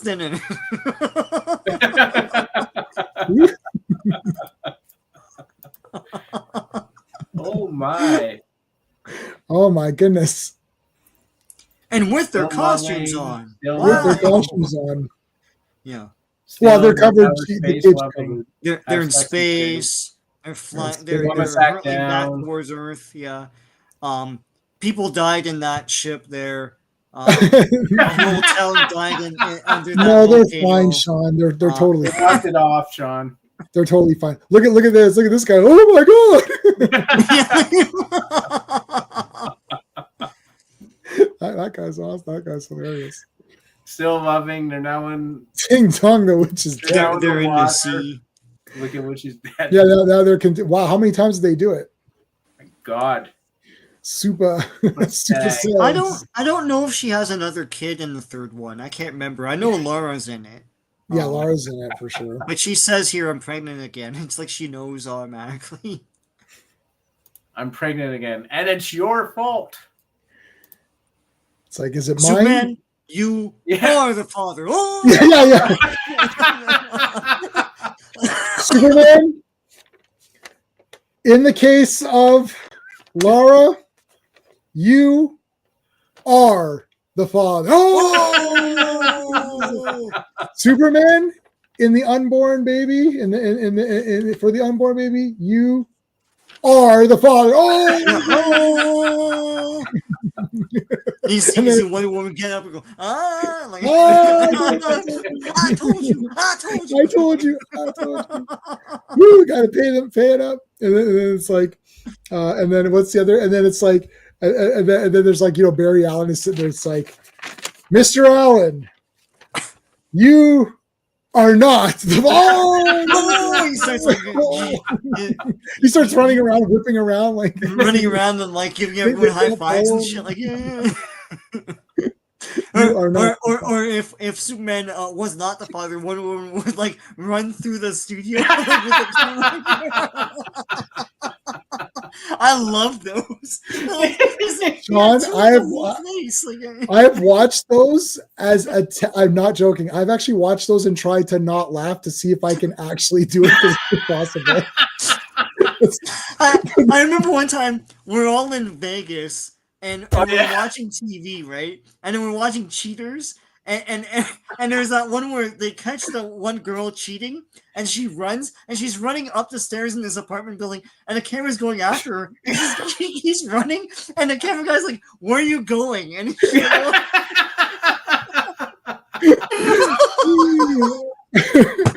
oh my god! Anyway, all right. So yeah, so there's Lexi. Luger's Zed head. Zed face or whatever. Zed face. Zorro, he makes the sign of the getting Z. the big guy back up and running. Yeah, now that's the spirit soldier. I got your basic billions in barrel action happening. The human race. Maybe around DK Master Race. Did you like the Master Race? Or I haven't read that one yet. I think you mentioned earlier in the stream if you liked it, but I don't remember exactly if you. I think you said you didn't like it as much, or you liked it better. But there's a fourth one, the Golden Child. Is that what it's called? There's like some kind of last. I never read it. I don't. At that point, I tapped out. But yeah. She's got the force. An unidentified object defying the laws of physics streaking across the Atlantic toward North America. If this isn't an alien invasion, what the hell is it? Look at the big mouth here. Yeah. So, I love how it's like Batman is like, no, we can't go deal with this alien invasion thing because we've got our own plans or whatever. And really, Carrie is the only like hero in this. Yeah. She's like, well, let's go. Let's do this. And Adam as well. And look, Alfred E. Newman. Look, guys. Alfred E. Newman's in this. Yeah, this is obviously a parody. You're not supposed to be reading this and be like, oh, this is a serious, sequel or whatever. But and then you got manga, and then see again, manga was getting bigger, so he has like a manga news or whatever. Like all this like random what the hell is this? This is like so bizarre now. And who would the so Super is this Chicks a real are supposed person? to perform in Gotham or something like that. I guess they're a band. I don't know. And they're told not to and all that shit. Anyway, you're gonna say, Jim, man? No, I was gonna say that like this manga person isn't supposed to be a real person, right? No. Like it's not supposed to be like these are all realistic people. It's like, look, it's manga news. Well, nobody looks like a manga character in real life, and this girl doesn't look like her. Like there's no consistency. Yeah, like there's characters that look like Alfred E. Newman does not look like a real human. Yeah, and he doesn't even fit the other people in the comic either. No, yeah, right. So it's not like she looks the same as her as him. Like these are three different comics. Yeah, right. Like there was what's the artist's name? I can't remember, but there's a guy who did he did X-Men, and he had said he goes, why does everyone look like they're the same? Mm-hmm. Right? Like Cyclops, same physique. Yeah. The same physiques. It's just like they all look like the same physique with just a different costume. Yeah. Uh-huh. He's like why wouldn't Beast would look more beastly and wider and maybe a bit stockier, and Cyclops would maybe be more leaner because he's a bit more agile, and why would Jean Grey have the same body as Psylocke? Like, why would they both look the same, right? Like, right. Yeah. And but yeah, so here's Elongated Man, who's kind of a joke. But again, he was a joke. He's kind of a joke anyways. Yeah, right? I was never a big Elongated Man fan, but hey. Now here's like again weird weird aliens. It's Superman's powered up now after having the segs. The segs. Yeah. So he's like, oh, if you can't, it tickles. And look, he's got the Max Fleischer S again, referencing because he didn't have that. He didn't have that S in the Dark Knight Returns. No. Yeah. Right. Here's the guy that Sean mentioned. Wonder Chick peeled this off her butt. Gave it to me. Yeah. Is this like a Jay Leno character? Jay Leno, there he is. Yeah. Oh, Superman crashes through here. Jay Leno, did you know that you're in Dark Knight Strikes Back? Like, anyway. Here comes Batman. Man. Like he's like on elongated man. Like he's just riding elongated man. Yeah. Born on a Monday. Da-da-da. This is cool. This is cool. This is a good page. Yeah. It's neat, yeah. That'd be a cool shirt. That would be a cool shirt. Yeah, that'd be a cool shirt. Bearded. All right, so they got to rescue Plastic Man. Woohoo! Plastic Man is insane. But Plastic Man's always been insane. Again, Plastic Man. Could you see Plastic Man in the Dark Knight Returns comic? No. It wasn't that kind of thing. It wasn't that kind of a thing. Do I? I think I have those. I have the two halves. I don't have the full one. Of what? The movie. The Dark Knight Returns movie.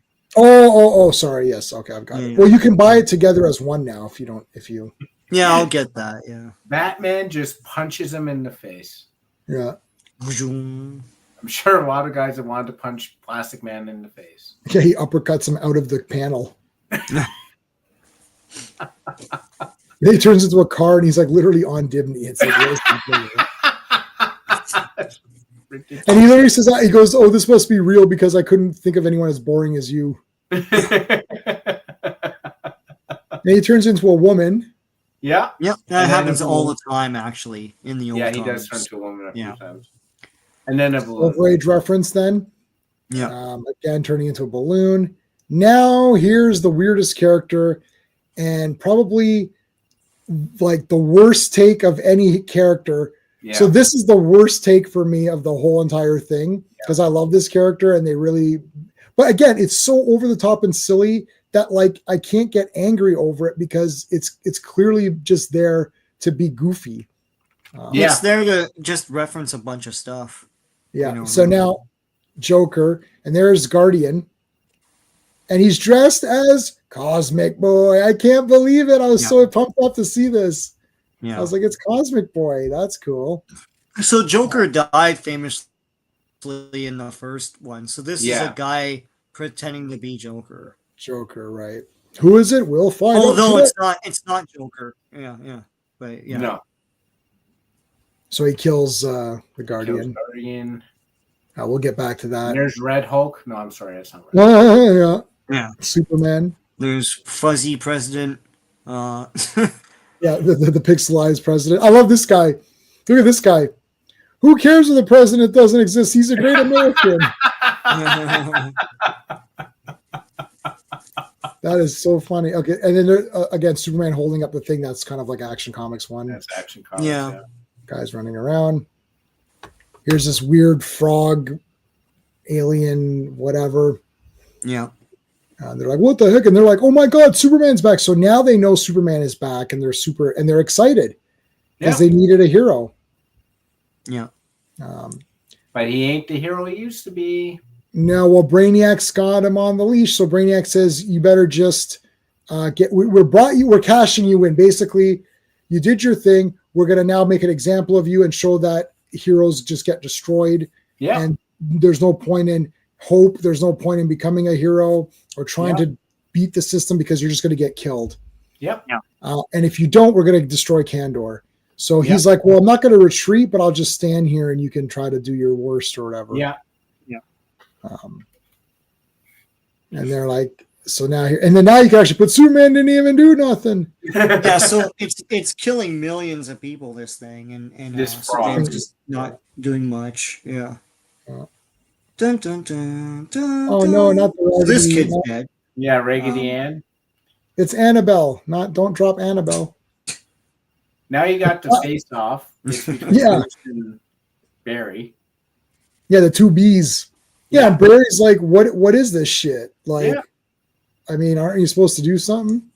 And he's like, it's a trick. He's like, he's killing people. It's like, it's a trick. He's flushing us out. Yeah. Guys. Batman didn't even do nothing. Batman didn't even do nothing. He does what good he can. Bringing kids into the holy war. But that's what Batman's always done, is bringing kids into his holy war.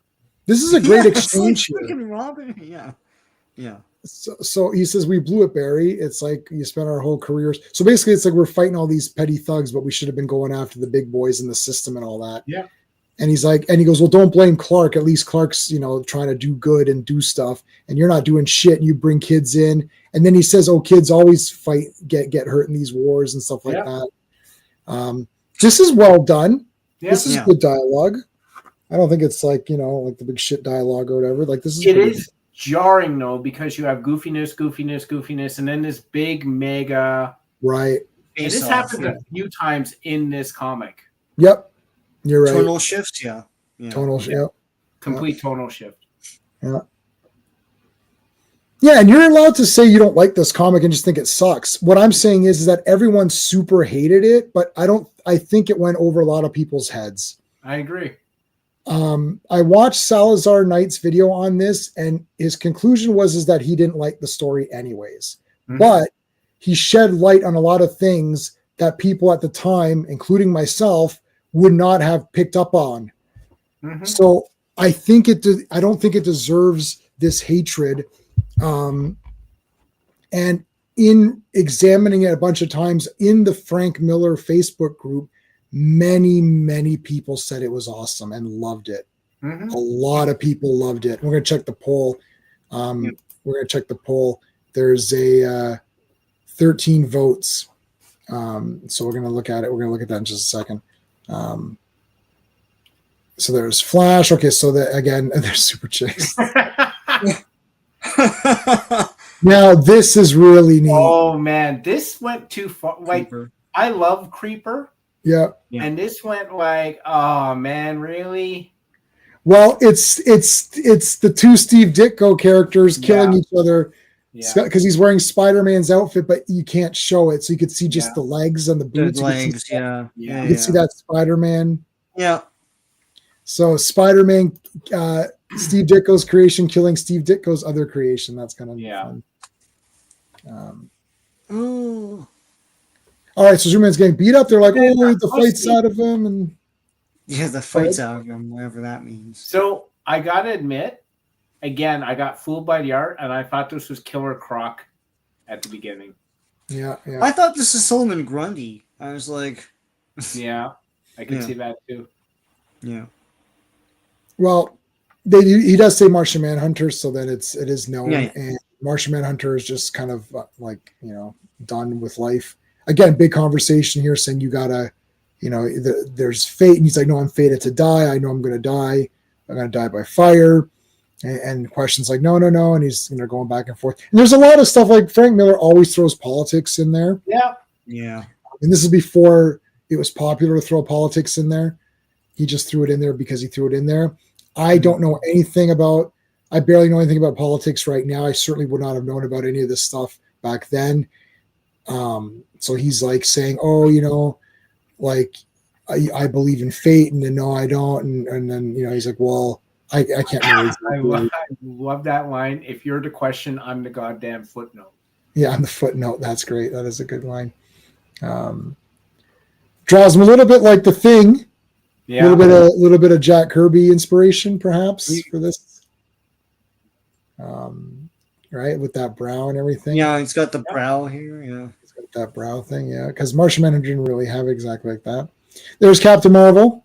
Yeah, showing up to help your child. That's hilarious. He's like, you're making me blush. So Superman's getting beat up, and then Mother, he needs me. Dun, dun, dun. I'm trained, ready. I have the power. Yeah, I have the power. A little help from Zeus. Here comes Wonder Woman. Dun, dun, dun. Big splash page. Yeah. Dun, dun, dun, dun. Yeah. Dun, dun, dun, dun. And there's Green Arrow just hanging out with his robotic arm. Yeah. Who the hell is this guy? That is. I don't know who that is. But like, so someone throws Yahtzee symbols at Martian Manhunter, and it's Element Lad. Wait, no, that's not Element Lad. What the hell? Man, he's getting all of them. That is not Element Lad at all. It's Martian Manhunter. Yeah, it was Martian Manhunter, no? Yeah. That's why I was wondering why you asked. Wait, well, who's he looking at then? That's Martian This is Martian Manhunter. Oh, okay. So yeah, who is that? No, they're looking. He's keeping tabs on him. Yeah. It's old Hellboy. Yeah, I don't know. Maybe old Hellboy. Yeah, no, Martian Manhunter is the one that they're keeping tabs on. So that's Question Martian Manhunter. And then he gets killed with the question. So this guy was just hanging around there. Yeah. And then you see it's Element Lad, but it's not Element Lad. Of course, it's Joker, but it's not Joker because it's someone else. It's not Joker. Yeah. Fire away. Oh. Fire away. And then he got nailed. He got nailed. There's the fire. Oops. My friend is down. My limbs are heavy. All right, come on. Oh, Wonder Woman got nailed. Okay, that's it. It's time for Laura. I'm coming. Here comes Laura. Here she comes. Here she comes. Save the day. Yeah, mighty Laura's on her way. Power's ours. She just blew it up. You blew it up. Damn you. You blew it up. Yeah, but so she's going on about the powers always ours, and that's Superman repeats that later on. Yeah. That the world is theirs, really, and Hawkman, quick backstory that Hawkman and Hawkgirl were trapped on this rainforest or this island or something. And they tried to make a home here, and they had some kids. So Hawkman, the new Hawkman's going out to take care of business and telling the story to Flash. Flash is like your retribution. Cut back to Laura. Brainiac has now discovered Laura didn't know about it, so he's saying it's worth that alien ship of mine getting destroyed just so that I could discover you. Yeah. And she's like, he's like, oh, you can't kill because you're Superman. It's like, oh yeah, I don't know about that. I'm an Amazon. I'm a Zack Snyder character. I can do whatever I want. Yep. So here's like some, talking about heat vision and the powers and how to use them. I'll get back to that. More naked news and all these weird characters. I seen them. There's some, so now I love how Brainiac is like, yeah, we're kind of losing here. Like, yeah. Everyone, all the super chicks, look, what? The super chicks. The super chicks says there's like a big riot going on here. We force authorized on my order. Yeah. Huh? Flash made them all Flash naked. shows up and naked men run. Yeah, he took all their clothing. Yeah. I am naked. Still naked. Superman didn't even do nothing. I gotta clip that. Here come the Bat Boys. What? Oh, and who does Green Arrow go to? Right to Black Canary. Black Canary chick. Yeah. I love Plastic Man being all these different weird things. He's like a blender at one point. Hey, is this the president? Him. Yeah, there you go. Frank Miller predicted it right there. Yep. Yeah. So there's Green Arrow shooting, and then like there's Batman. Oh my God, it's Batman! Oh yeah, this is called The Dark Knight Strikes Back. Jesus Christ! What the hell is this? It strikes again. That is the part where you turn and say, "Oh yeah, it's called The Dark Knight," and then you. It strikes again. You said strikes back. It's not Empire. Oh, it strikes again. Yeah. Okay. Whatever. Yeah, he strikes again. They didn't say. Man. They didn't say when he was going to strike. They just said it's again. It's not necessarily going to be in the beginning. Well, this is like issue 3 or something, right? Jesus. No, this is still book 2. This is book 2. Oh, is it? Oh, yeah. okay. Now it's book 3. Oh, okay, yeah. Here's this weird land with these weird dinosaurs. This is Silver Age people. Like, what is going on? Shit. Yeah, this is where I went, what the hell is going on? And it's like, okay. Check it out, Batman. So all of these people now are wearing tights in order to show their support for superheroes. And there's starting a revolution. The super chicks are wearing the tights. Everyone's wearing tights now to show that they're with the superheroes to take down the evil government, which is run by Lex Luthor and Brainiac. And you've got all these weird Silver Age alien people with little dinosaur pets eating. We got a friggin' Nighthawks lady. Yeah. Lara comes in. Captain Marvel. Captain Marvel, yeah. Green Lantern. Now this is cool. So Shazam or Captain Marvel's taken a lot of damage. Now here's something very interesting where she says, Wonder Woman says, turn back to Billy so that you can take a break or whatever and heal up. And he says, I never became Billy. I swapped. So they're saying that we swapped places. That is very weird. The funny thing is, if you think about it, and I don't know if this was intentional or not, this was Captain Marvel, right? Because he always swapped places with Rick Jones. Yeah. Right? The Nega bands, right? He would, and they would flip sides, and one would go into the What the hell is that called? Negaverse or whatever. The Negaverse, and like the Nega bands, yeah, and then everyone would swap. And when they said this, I'm like, oh, Captain Marvel. He literally did the same. Oh shit! See, I didn't know that. Yeah. Yep. There you go. I don't know if I like that idea. I like that he just becomes like a powered up guy. But anyways, it's an interesting take. It's an interesting take. I kind of like it in the sense that it is like what happens if one, and he's like, Billy's been dead for years. So he's like, if I swap back, no one's going to be here, and I can't get back. And I can't because no one's there to say the thing again. Yeah, so he says, "Where does a?" This is really nice. He's like, "Where does a wish go? Where does a dream go? A dream go when you forget about it." Yeah, I mean that's awesome, man. Shazam. And she's like, "Go out with a bang or whatever, with a roar." Shazam. Say your name, Shazam. It's All right, there's weird ass Plastic Man doing weird ass stuff. That just is so weird. But it's like, oh, this comic is so weird. Plastic Man's so weird, right? Because Plastic Man, up until this point, was the most sane, regular comic, and like, it's just words. People like they're just saying words. Like, oh, this is weird. Oh, because it wasn't weird before. Yeah. It's like the entire Silver Age is weird. Like Batman's wearing zebra costumes, rainbow costumes. Like that was weird.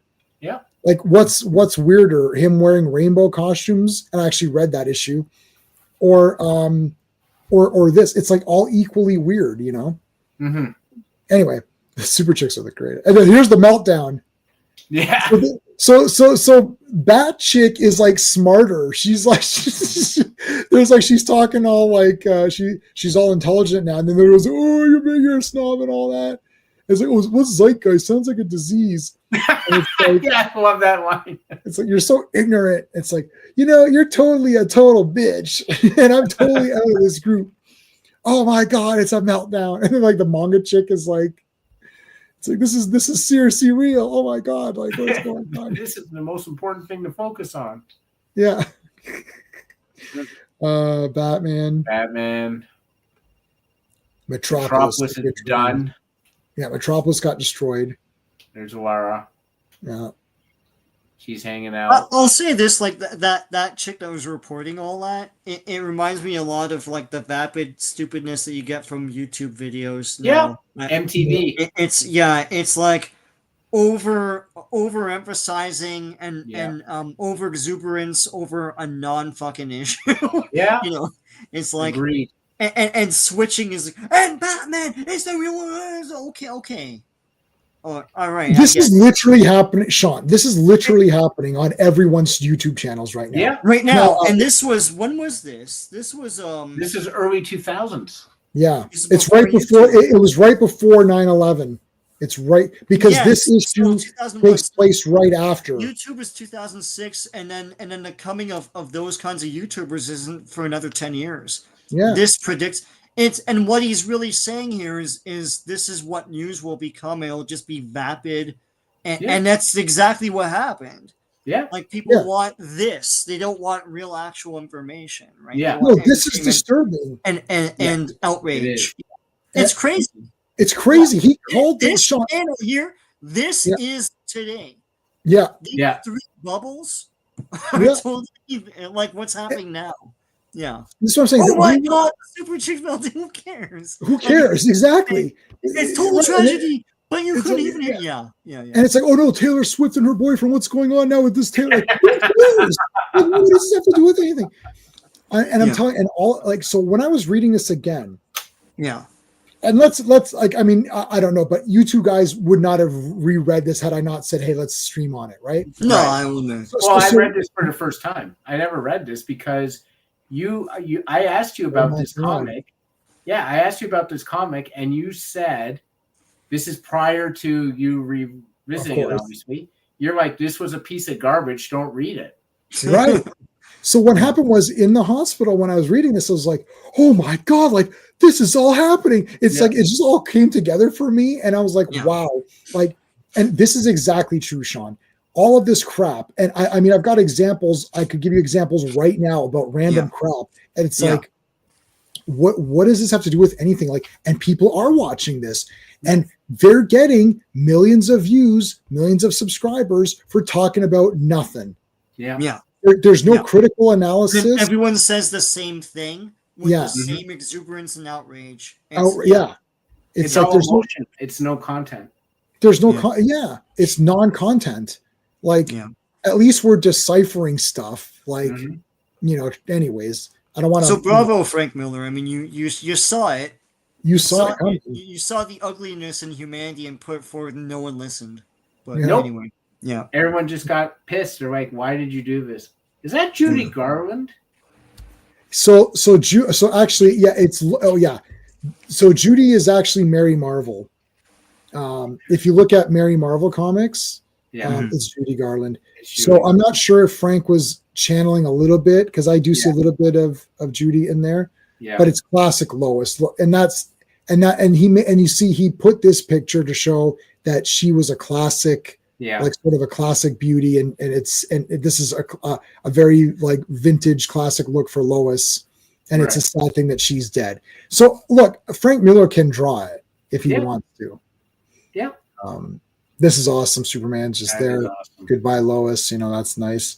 And it's who's Kandor? It's like, well. Why do you want to know? Well, Brainiac said about Kandor, and he's like, well, so it kind of explains it. The plan of how to defeat Brainiac is awesome. Yeah. All right, Wonder Woman again. This is them flying. This is really cool. Them together, the two of them. It's like, so how about sex? How does that work? He's like, oh, what? Like, God damn. Like, I'm your father for one day. And just like, Look, Batmite showed up. Yeah. So, okay. Do you think, try to really think this through and answer, and if you need more than a millisecond to answer this, I'll give you 2 milliseconds. Do you think Batmite would appear in anything? Like, right? Like, it's in like, Dark Knight, in anything. Dark Knight, like, you put Batmite in this. Obviously, this is clearly meant to be fun. Well, he's a fan. Yeah. It's like, this would not be in the Dark Knight Returns. This would not be in any movie. Batmite will never appear in any Batman film ever. Oh God, no! Right? It's just he wouldn't have even appeared in Batman and Robin. Yeah. Right? Yeah. He wouldn't even appear in Batman and Robin, which is the silliest of all of them. No, he never will. No. So you put him in there anyway. So they're talking about sexes. You can't have it with mortals because they're too fragile, which makes sense.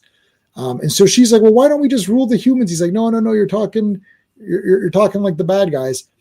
And then Batman's got an earpiece because the Atom dropped an earpiece in him so he can he can see the technology. And Batman keeps referencing to Superman.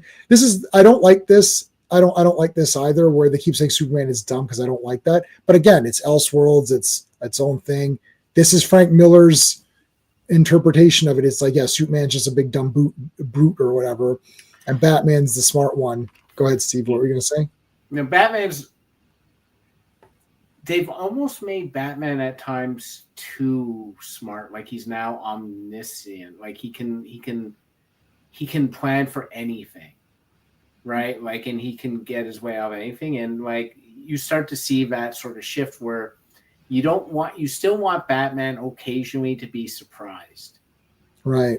Right. And you occasionally want him to not be planning, right? And not have the perfect plan already at his fingertips. Like, he's still a man. Right. Right. Like, but a lot of times people seem to forget it. And this is a prime example of it. Mm-hmm. And here's the first time now where Batman is finally understanding a bit more. He's like, well, what is it? Like, what can they do to you? It's like, oh, they have Candor. He's like, okay, like, that's the one thing. And so Batman's like, what was Candor? He's like, okay, well, we've got to save them. Right. Yeah. It's the first time where Batman's acting somewhat like normal-ish, rational. Like, okay, we've got to save Candor. He's like, all right. So he's like, okay, I got a plan. Shut up. I'm just going to, but then he goes right back to being a dick. It's like, I've got a plan and that's it. Yeah, you work for me now. Everything he owned, I owned. With Tracy. Yeah. Everybody who works for him is working for me. Everything he owned, I own. And then he grabs Madonna and walks off. Al Pacino never had a hungry moment in that movie because he was constantly chewing scenery. Oh yeah, he was great. He's like overturning that table and everything. Yeah. Yeah. I like where they go to. Dead. Yeah. I want him dead. I want the Snowface dead, and I want Tracy dead. I like where Mandy Patinkin is going. 88 Keys. Yeah. He is going, and he's like, and then Flat Top is at first sight is like, it's like, you want me to follow him? He's like, where, to the piano? It's like, where is he going? That was when he slams the cover with the keys on his fingers, and Madonna, Breathless Mahoney protests. He's like, listen, he's playing better now. Yeah. She's like, that was a silly thing to do. He's the best piano player in the whole city or something. He's like, well, he goes, he's playing better already. Okay, more talking, and she's like, well, why are we listening to Batman? He's like, well, he's our only hope because he's got the resources and a plan to execute. Dustin Hoffman did an incredible Joe Biden impression. Yeah,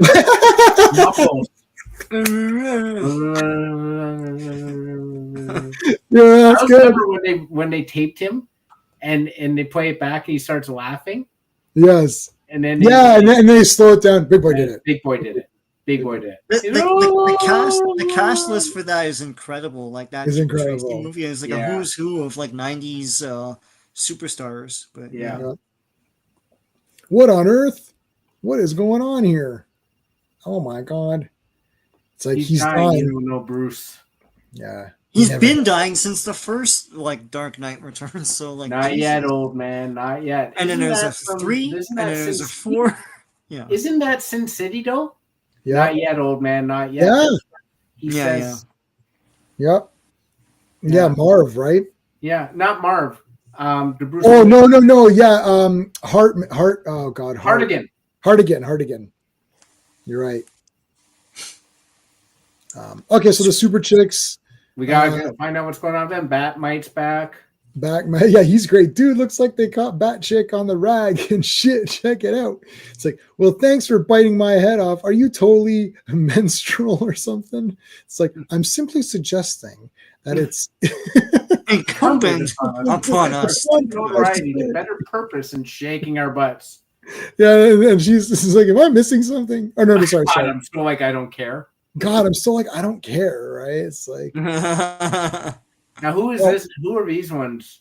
Because all these people are someone. I don't know. They're supposed to be someone, yeah. This is like this is over 20 years ago, so I don't know. I wouldn't know. And it's American references too. I just love that guy in the corner just yelling. It was like, well, what they? Yeah. Here's these. Okay, now this is Midvale or whatever, which is again another Superman, Supergirl, a super thing, and it's like, what in the hell? Like, who are these weird ass guys? Like it's so over the top. Yeah. So after reading this, do you A, take this as a serious, grounded sequel to The Dark Knight Returns, or B, Frank Miller having fun? Yeah, I just literally do thought whatever. it was like Alice in Wonderland, where the author had these like crazy headaches all the time, and like he just like he like he was hallucinating while he was writing. I thought like Miller was just on drugs or something when he wrote this. It was just like it was so over the top. Oh yeah, no, it's definitely weird. Here comes Green Lantern. Oh, so he's traveling. So Green Lantern's traveling back to Earth. He doesn't need the ring anymore. He is the battery. Yeah, he's basically being a pure will at this point. Yeah. So he's coming back. Catgirl talks to Saturn Girl, who is not the real Saturn Girl, as we know. Yeah. If you've been following along on our 70 plus episodes of the Legion of Superheroes. When I read this, I didn't know any of these costumes. When I first read it, and reading it now, I know them all, of course, through Legion. So it's great that they're all the Legion superheroes. And she's like, I'm Saturn Girl, but Saturn Girl isn't born yet, so I'm just using this name. She has a premonition of what's going to happen to Carrie, which is she's going to get carved up, which is pretty nasty. Okay. And then she's like, but I killed Joker. Now, earlier, Green Arrow said that he had killed him, but that was just to cover for her. So here he's Mixie's Pitlick. She's shot. It's like, you make me sick. Yeah. You make me sick. Clue, hint. It's a hint. Hint. Hint, yeah. Foreshadow. Foreshadow. I used C4. I took them apart. Yeah. Thermite. Piece by piece. I killed him. Wait a minute. He's got 4 shadows. No. So he's blown up, but he's not dead. So Salazar Knight, this is great. I love this tongue becoming in this thing. He totally killed those guys, though. Yeah, he killed those guys. Yeah. He's like egg beater. And this is funny too. He becomes a He-Man figure. Yeah, he becomes a toilet. He flushes the guy down. The flush. Yeah. So no, these guys. So there's riots going on now because of the super chicks and everyone wearing tights and they're all pissed off. So they're sending in the boys to take care of business, but Superman's going to stop them. But before that, I'll talk about this when we get to it. He can't be serious. Oh yes, he is. Oh man. So he kills them all.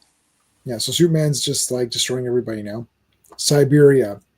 So Brainiac, she comes to submit to Brainiac. So he injects her with all the nanotechnology and all those things. And she's like, well, let me see Kandor. It's like, yeah, okay, well, here's Kandor just to show that it's doing okay. But through her teardrops, the atom comes in. Da-da-da. And he goes down. Okay, we cut back to Superman destroying more people. Oh, man. Okay, now Batman went and got himself captured. That's happened off screen, which is kind of weird, but whatever. Yeah. I didn't like that. I didn't like that either. Like, you couldn't do one more page of weird art, Frank. Like, I know. I hate these jumps. So it's like, I wouldn't know that he would do that. Why would you think I would think he? Yeah, why would you think that I would think that he would do that? Yeah. So whatever. Lex Luthor's just beating the crap out of him. And Batman's like egging him on, like, oh yeah. How is he wearing? Like, he's wearing Converse shoes. He's like basically naked from this. He's wearing huge gloves. I guess he's wearing like shorts and Converse sneakers. Yeah, it's odd. It's the torture apparel of champions. Yeah. Yeah. So where's this figure? Yeah, build that figure. Yeah. Build a figure. There you go. Martin. So like he's beating the crap out of him. And making fun of him, and he's like, okay, so Batman knows that something's up. He's not Batman. He's not gonna. Luthor's not gonna stay on top for much longer. Nope. Yeah, but he's beating him up. And now I love how it's like this ex-porn star has now become Big Barda. Yeah. It's like, what the hell? Taste my whip. It's With a all right. butt like this, I'll call her Pope. Yeah. Okay. Look at this weird guy. I know. He's a sock puppet. He's just, He's like, Ultra Boy. The president just got to look at his latest approval rating. He doesn't have to say "dick to you, media pansies." He looked at his rating. He's not a real person. I love Ultra Boy. She's got the Ultra Boy costume. That is super cool. Yeah. There's Superman still. I'm not human. So he's saying how, he's saying, I love my mom, pa, but I'm not human. It's like, I'm Superman. Okay. He destroys these guys. Anyways. Yeah, see, that's nonsense. I don't agree with any of that. And But then in any Hawk and case, Dove. this is Frank Miller's take on it, not my take on it. Yeah. Hawk and Dove, it's like, okay, random. This is like, what? Porn stars is Hawk and Dove. Yeah. Or something. Yeah. Okay, so at last, Earth. So Green Lantern has come to Earth, and he's like, this is great. He goes, don't trust a planet that points weapons at itself. It's actually pretty funny. So it's like, this will be complex. It'll take everything I've got. In the meantime, Brainiac's forces are blowing the crap out of everything.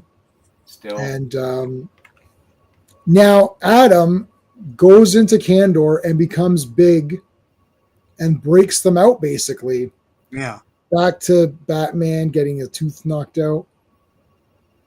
Batman's kind of laughing at him. He's like, oh, here it comes. He's like, oh, yeah, what are you going to do? Nah. He's like, oh, no. So it's like all of a sudden the green light's coming. This is the green. So it was established that Lex Luthor had these giant cannons. That's what you saw. Yeah. So they could pinpoint and destroy whatever they needed to destroy. So it's all these cannons were pointing to Earth. So Green Lantern has come in here and he's destroyed all of that stuff. And I don't exactly, is he shrinking the planet? I don't understand what's I happening think he here. grew big, and because he's just the living force of that green, the battery. So I think he grew big and just crushed the Earth in his hand and did his shit. And then, I don't know, that's what it's depicted as in the art. I couldn't understand what the hell was going on. I'm like, is he growing or is he shrinking the thing? Like, it's so weird. Okay, so we got this Elvis impersonator. It was a swipe at the 9/11 attackers. That's all I'll say about that. Yeah. Frank Miller did not take it well. No. Then he made that Holy Terror comic, which is I'm definitely never reviewing. I just reread that. I'm never reviewing that one on this channel. I'll review Den before I review that. Yeah, I'll review Den before I review that too. That's never going to be on this program. So anyway. No polls, no anything. All right, so we cut back. The Green Lantern's destroyed all that stuff, and he's just like literally like, Bruce, you were right. We laughed in your face, and we were right. So then he opens it up, and everything is okay. So Green Lantern is like the hero of all. I think is like Green Lantern must be Frank Miller's favorite character. Like he just came in and fixed everything. But it does show that Batman isn't the right guy to stop the big global catastrophes, right? There's that. And like they're drinking tea and stuff. Like obviously that. Come on, that's. And now Lex Luthor's all destroyed, and here comes Hawkman. They take care of business. Yeah, because Luthor killed his parents, and Hawkman just kills them. That was great, kid. Yeah, he's like, Jesus, Bruce, get used to it, Barry. These youngsters play it rough. It's a different ball game. At that point. All right, so how do you kill Brainiac? Well, you can use heat vision, and he makes fun of her. He's like, heat vision, you're going to need like at least 10 Kryptonians to use heat vision. She's like, oh, yeah?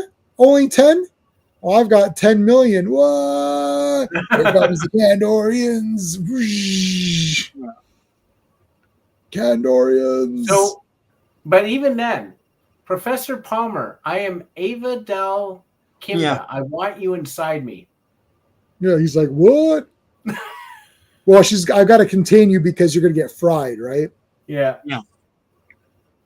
So here you go. They're going to all join up with Lara and heat vision the crap out of Brainiac and everything that he is, and he just gets like vaporized or whatever. It's another pretty good panel. He's just like obliterated. There's the cover, the eye. Yeah.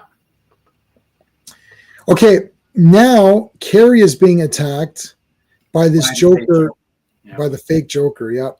So Batman's on his way back to the Batcave, and then you start to see slowly, like, wait a minute, I know that. Hey, it's like cutting. He's cutting her face and everything. Where have I seen that before? Oh my God, it's Robin. Oh, it's Dick Grayson. Oh no. Oh shit. Now this is my worst interpretation of this character because I love Robin and I love Dick Grayson, so I do not like this at all. However, it's Elseworlds, blah blah blah. Yeah, I agree. I'm not a fan of his turn. Yeah, this is weird. Okay, but anyways, they're taking her back. So Batman's like making fun of him, saying, "Oh, you're a loser and you're trash and you always sucked and that's why I got rid of you and whatever." So Robin's getting more angry, and so I'll talk about this in a second. But yeah, okay, Robin, yeah, you suck. I do love that he tried the code word to blow up the cave was Biff Zap Pow. Yeah. And then the counter code was Kit, Newmar, and Craig, but then he had changed it. That was really fun. Again, he's referencing Batman 66. Like, yeah, right, yeah. I mean, that's not by accident. He's showing you that this is a funny story. And he's like, "Oh, Robin's like saying, 'Oh, I loved you, Batman.' And Batman's like, 'Well, you're a loser and you suck.'" And then so there's this volcano under the Batcave. It goes down really, really far. And it's going to blow everything up and everyone's going to just be melted. And Batman literally takes an axe and cuts off Robin's head. And then Robin catches his own head and he reattaches it. And then they just fall down together and they're going to die together while Carrie is being healed. And then Superman comes and saves Batman. Yeah. And then brings them back. And then like Flash is making fun of the president or whatever. Who is now George Bush. Yeah, I guess so. I guess. And then I love the super chicks. Every metaphor you use have to be sexual. Like, God, that is so Silver Age. Yep, they literally like. Do you need a more like definite answer? It's like he literally says it's Silver Age. Yeah, and I love the Church of Superman. That's cool. You believe a man can fly. You'll believe a man can fly. Where was that tagline? Right? Oh, I don't know. More making fun of the president than the question. Like the question. So I love that the question and thing are having their big ideology arguments or whatever. Again, this is YouTube right now. Yeah. Right. This is like literally happening on YouTube. As we speak. I like how the question says he's no Ayn Rander, which is Steve Ditko, I think, is co-creator of the question, no? And he was an Ayn Rand fan, and then he says she didn't go far enough with her objectivism and all that stuff. So. Right. Yeah. Yes. Yeah. I didn't get that. Yeah. Okay, that entire thing. When I read that, I was laughing. I'm like, oh man, Ayn Rand. Like seriously. Yeah. Oh, let's see Batmite again. What is that? Atlas Shrugged was her big book. That was her big book. Oh yeah. Okay. I didn't read that. Yeah, you know what I'm gonna order? Battlefield Earth. They got it on. Oh God! Wow! The book. Yeah. The book. Yeah. They got a new edition. Just came like a new thing came out. So I'm gonna grab the big that. Scientologist story or whatever. Well, it's a sci-fi story. It's a cool story. It's like it's just sci-fi. Yeah, people carry on about Scientology, and there's so many of those books. I think I can't remember how many, but. Well, no, I don't think there's that many of there's many of his books. But I don't think Battlefield Earth has that many. I think it's just one. No. It's a whole series. Is it? Yeah. I couldn't find info on the series. Anyways, whatever. So they're flying out of the Batmobile is blowing up, and she's like, "Oh, the giant penny and all that stuff is being destroyed." He's like, "Oh, it's just souvenirs, darling. Nothing but souvenirs. I was sentimental back when I was old." That's it. There's the 3 books. Yeah. Dun, dun. That's it. Let me put. And let's put Carrie. Carrie back on. Take a good look, guys, because that's the only stream that will ever be done of the Dark Knight Strikes Again. Yeah. No one else will do this. Yeah, I'm the only person on the internet who's ever. You're not gonna see this. Never again. Whenever you see the Dark Knight Returns, you'll see this face. No, Never before and never again. This is it. We're gonna do this is it. This is it. So I gotta take two more.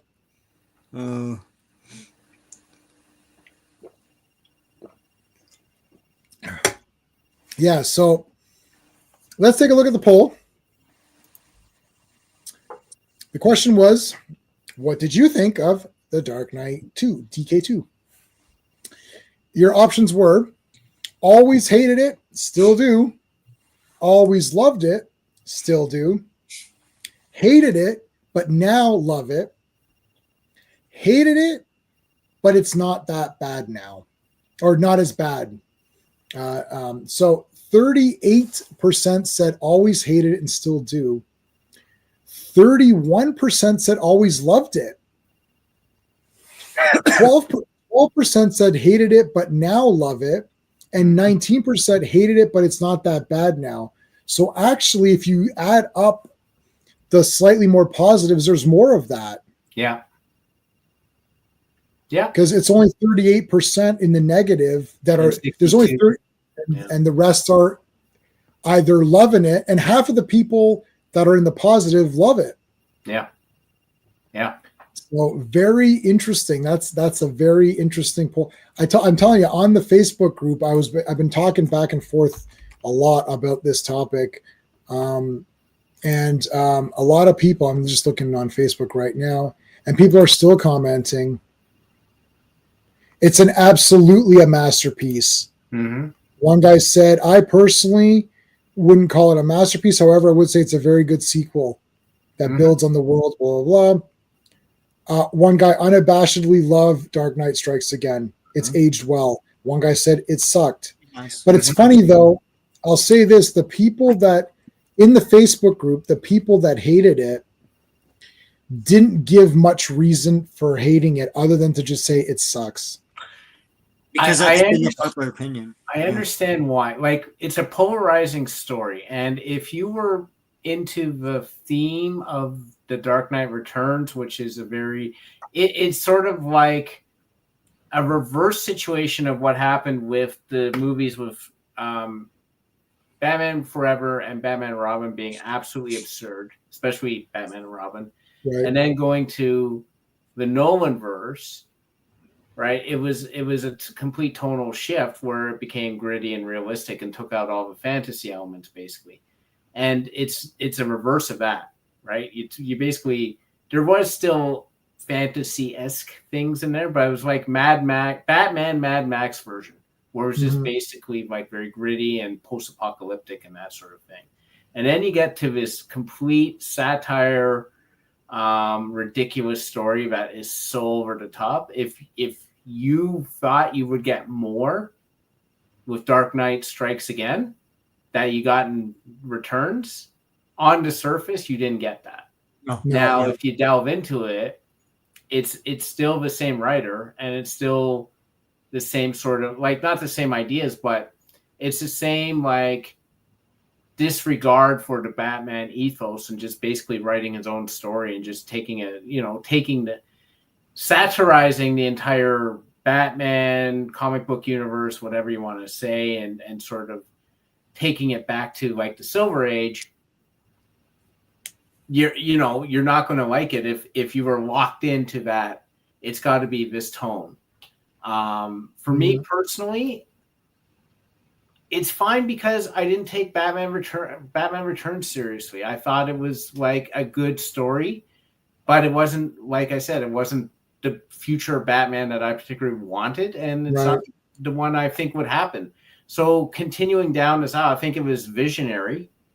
A lot, like we've been pointing out, a lot of things that he did in that story came to pass, which is kind of scary actually. But at the end of the day, to me, it's Frank Miller's story, and you either accept it or don't. Yeah, I mean, I like right now. I mean, going back through it like this, I mean, I thought it was awesome. It's so weird and neat, and yeah, not. I feel like nobody's going for it these days. I think what's happening is that, you know, why comics are boring is because they're boring. Because the people doing them are either doing it for a buck or just to be a job, because you're not going to get a lot of money, but they're just doing it to do it. Or they're trying to move on to other things. And they're like, well, you know, here's my political takes on stuff. It's like, just give me something crazy, like do something. You know, the only person doing it is Kirkman's people for Transformers, where you're reading, like after you read the Transformers comic, you're like, I have a feeling these guys really like Transformers because they're doing weird things. Like, soon as Optimus Prime got Megatron's arm, you're like, oh, that's neat. Because that's a nerd thing to do, right? Yeah. Like, it's like, there's no reason to do that. It doesn't, it's like, the only reason to do it is to be awesome. It's like, oh, what if friggin' Optimus Prime had Megatron's arm? It's like, that's pretty cool. That's, there's no comics out there that are like that. There's people who are trying to tell good stories, and that's fine. But there's no one who's just like, I'm going for it. I don't care. I'm doing something completely random and messed up and weird, and it's just, I'm doing it. Yeah, that's it. I don't care if it's good or not. Oh, wow. Buddy, you're giving me another one? You wrote, hilarious and deeply insightful when it's done well. The Dark isn't any of those things. Even its best ideas are borrowed. Well, I didn't think I was going to convince you. But I thank you, and I will give you the thank you. So I appreciate that.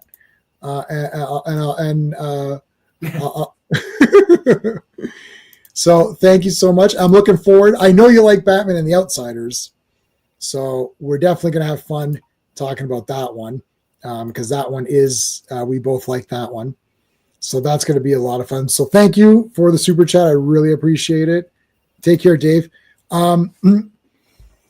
So yeah, I mean, Sean, what are your thoughts from before and now? Like, how have they changed?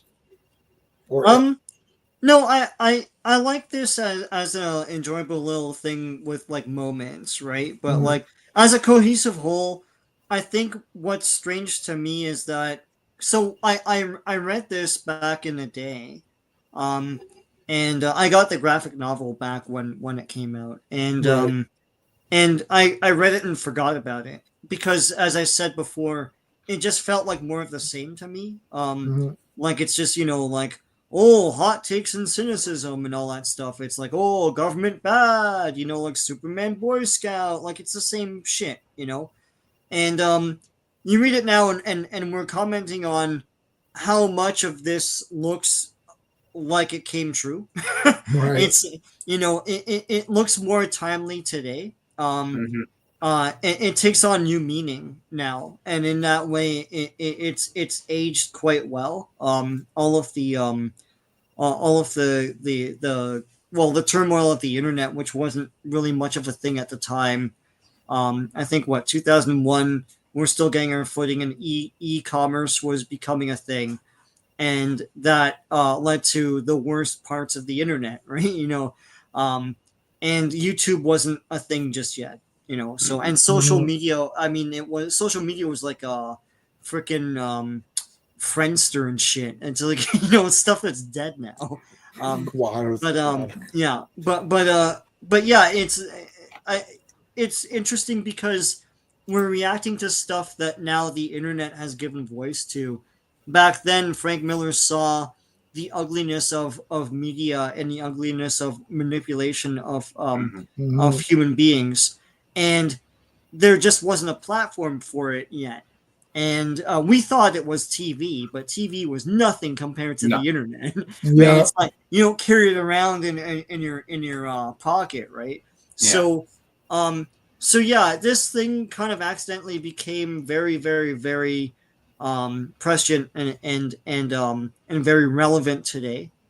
You know, but all that cynical superhero shit, I hate it. It's still a thing. The boys, all that stuff.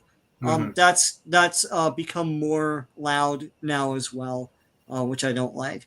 But as I said before, all of these Dark Knight Return things, I never really liked them anyways. To me, they're all of one piece, and it's just cynical hot takes of these heroes. It's not really what they would do in the future. It's just a possible future, but there's a lot of contrivance to get there. Like, and even in this comic, Superman's like, all of a sudden, as an old man and a wiser person, he's like, oh yeah, humans F them. It's like, well, why would that be? Just because you want to be an edgy, like, shut up. Like, it's so dumb, right? But anyway.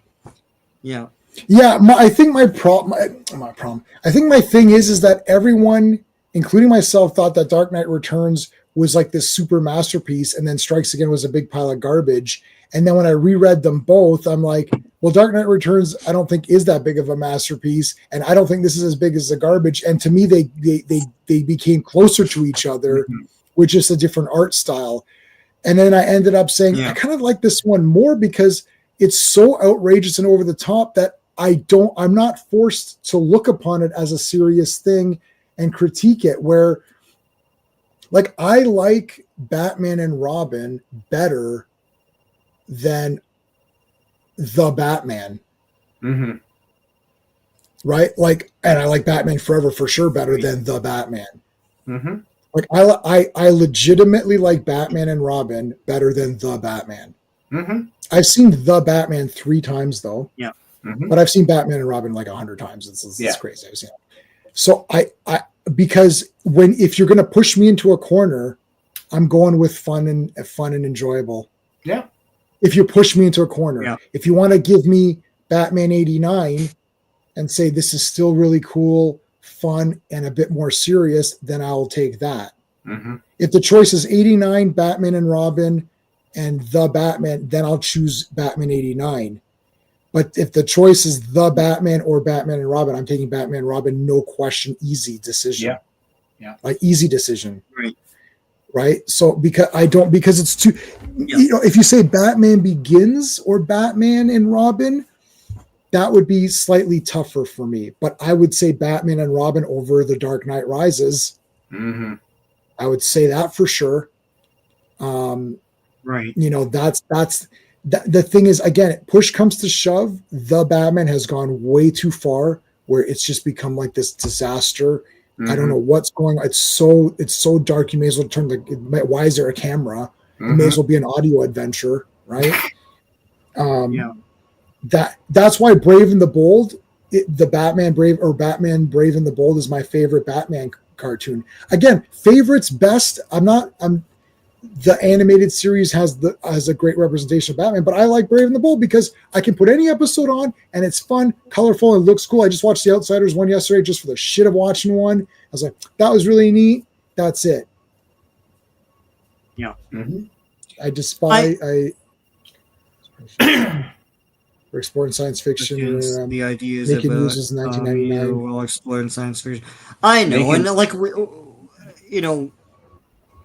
look, the thing is, I'm reading this now, and I'm looking at well, we talked about the reporters or whatever, and they end up looking like YouTube video guys, and like their urgency and their sort of like unearned exuberance of just like, oh my god, this thing, like it's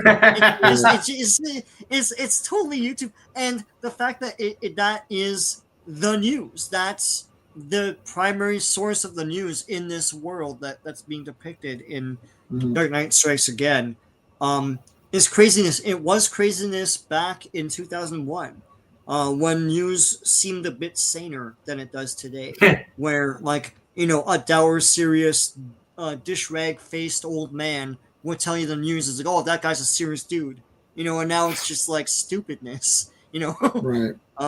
So yeah. Frank Miller. Go ahead. No, I was gonna switch topics, so like continue on. Yeah. No, I was just gonna say that like Frank Miller, when he did Dark Knight Returns, that's not new either. Yeah. What I'm saying is that the Dark Knight, I'm not saying everything's a masterpiece. I'm saying none of it is. Yeah. Like the people who are saying Dark Knight Returns is a super mega hyper masterpiece and Dark Knight Strikes Again is a horrendous piece of shit, I'm saying you're wrong. They're both pretty damn good for what they're trying to do. Yeah. And I wasn't reading science fiction novels. You know what I mean? It's like, so I didn't. It's like saying John Carter of Mars. Oh, I loved that. It was so amazing. It's like, yeah, well, there's 2 Sword and Planet books before John Carter of Mars or Princess of Mars, right? It's like, I know, but I didn't read those. Like, I don't know what to tell. It's like, I can't read everything. It's like, I'm reading this comic now, and I'm seeing a lot of the stuff come to pass, and maybe stuff in that time or previous that was saying all that stuff that came to pass, but I didn't read those, and I didn't read those 3 weeks ago, and I'm not doing a stream on those. I'm doing a stream on this. And I don't think Dark Knight Returns was supposed to be a return to the way Bill Finger and Bob Kane had Batman in the beginning. This is a return to Silver Age. Yeah. Go ahead, Sean. Yeah. And then we're gonna be done in about 5 minutes. I was gonna say, like, Dark Knight Returns and Watchmen came out the same year. So which one's better? I would say Watchmen's better. Watchmen's better, yeah. Yeah, Watchmen's way better. That's But Watchmen's way better. But I didn't buy the Watchmen hat. I don't have a Watchmen tattoo. Watchmen doesn't screw with iconography. It's its own things. Like they were forced to create their own characters, so that goes down the palette smoother, right? So. Mm-hmm. All right, last thing is, like, they are masterpieces. I don't know if that they are, though. They're really good comics, but I wouldn't call them masterpieces, and I wouldn't call this a masterpiece either. I don't think I'm saying none of them are masterpieces, but I don't see what the big deal is for those. I mean, I think they're awesome. To me, it's all equally cool. They're really neat stories. I like Frank Miller. They're all awesome. It's like, I own all those. I own year 1. I own whatever. I own year 2. I own year 3. I actually have the floppies of year 3. So, like, Anyway, so Steve, what's going on? You got anything to report? Just working on my next book. My latest book has been out. Someone gave me 3 stars on Amazon for the latest book. I'm like, did you read the book? Which one was that? Wizards and Demons. Oh, who was that? Didn't leave a review. Oh, I hate that, man. Because it's not even constructive. No. Yeah. Like, I can't tell if you're just if you're being negative just to be negative, or if you have something actual. Because people have told me, like, I had a few critiques on some of my stuff, but if someone tells me, like, I wrote a Star Wars story and I didn't win, I got second place, and literally the guy said, you would have got first place, but you did this and this, and that's not very Star Wars. I was like, oh shit, you're right. And I actually said, like, I was like, you're right. I didn't do that, right? Telling me, it's not that good. What does that help? Yeah. Well, I didn't even say, 3 stars is still not bad, but it's still like, what led to that rating? Yeah, that's what I'm saying. Why, what were the couple points that weren't good or whatever, right? Exactly. Anyway. But right in the next one, continuing on. Awesome. Sean, what's going on your channel? I have to shoot more videos, but I have a bunch of, like, omnibus reviews up. I got Micronauts, I got Rom, I got Conan, Savage Sword of Conan, all that stuff. Comic reviews coming, so stay tuned. Awesome. How come nobody ever has any Omni taxis? It's always buses. Like, people don't like taxis. Like, I don't get it. That was bad. That was lame, but it goes along with the thing. So, end of the day, this comic was awesome. And if you don't like it, you don't know what you're talking.